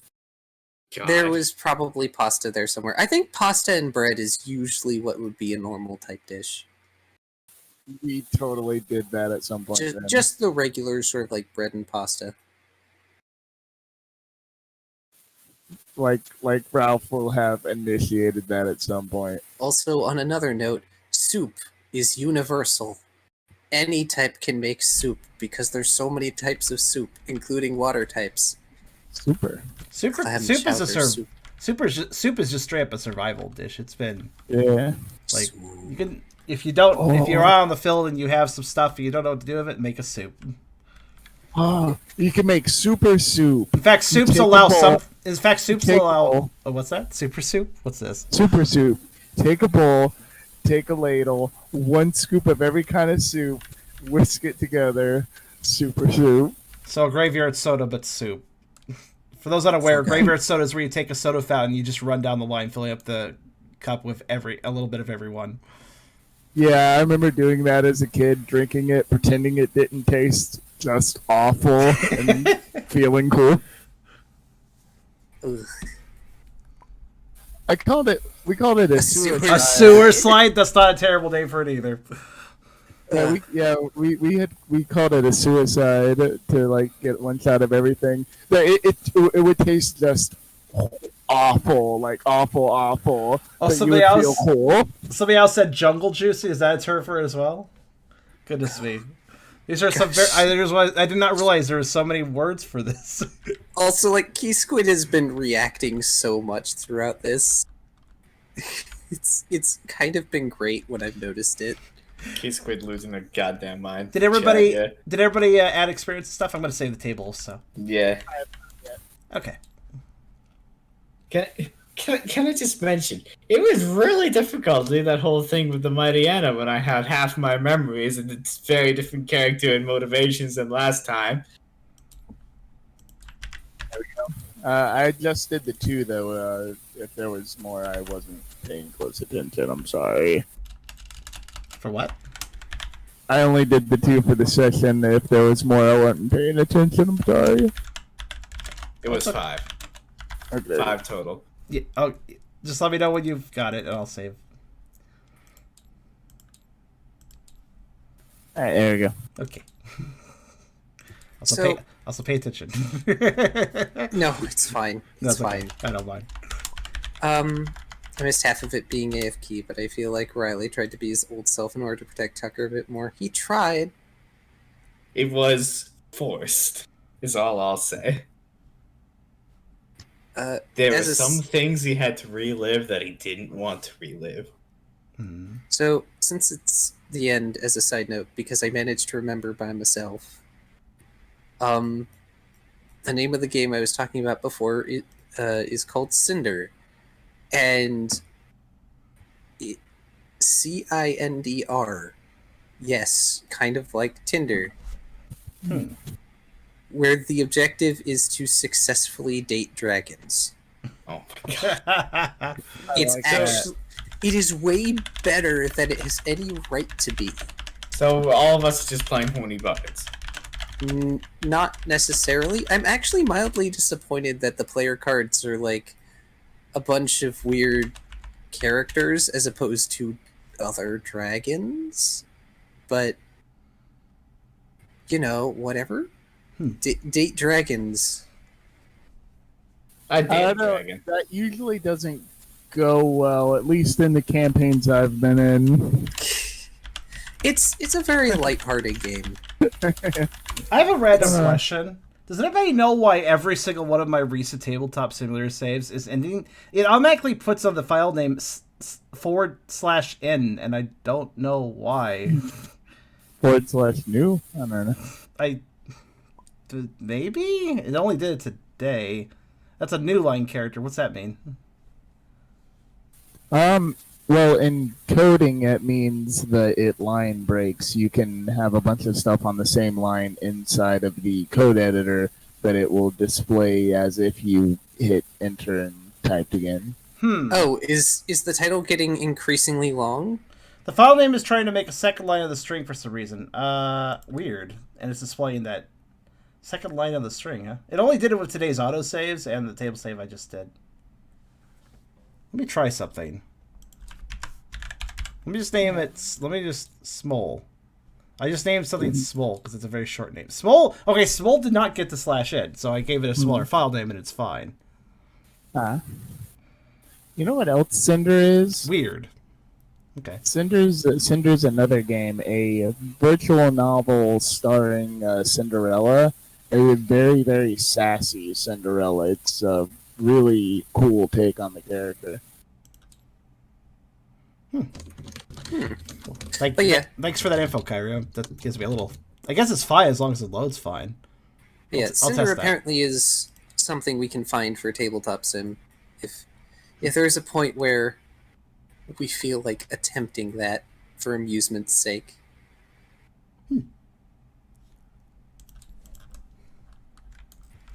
That said, it is late. People should get to bed Yes.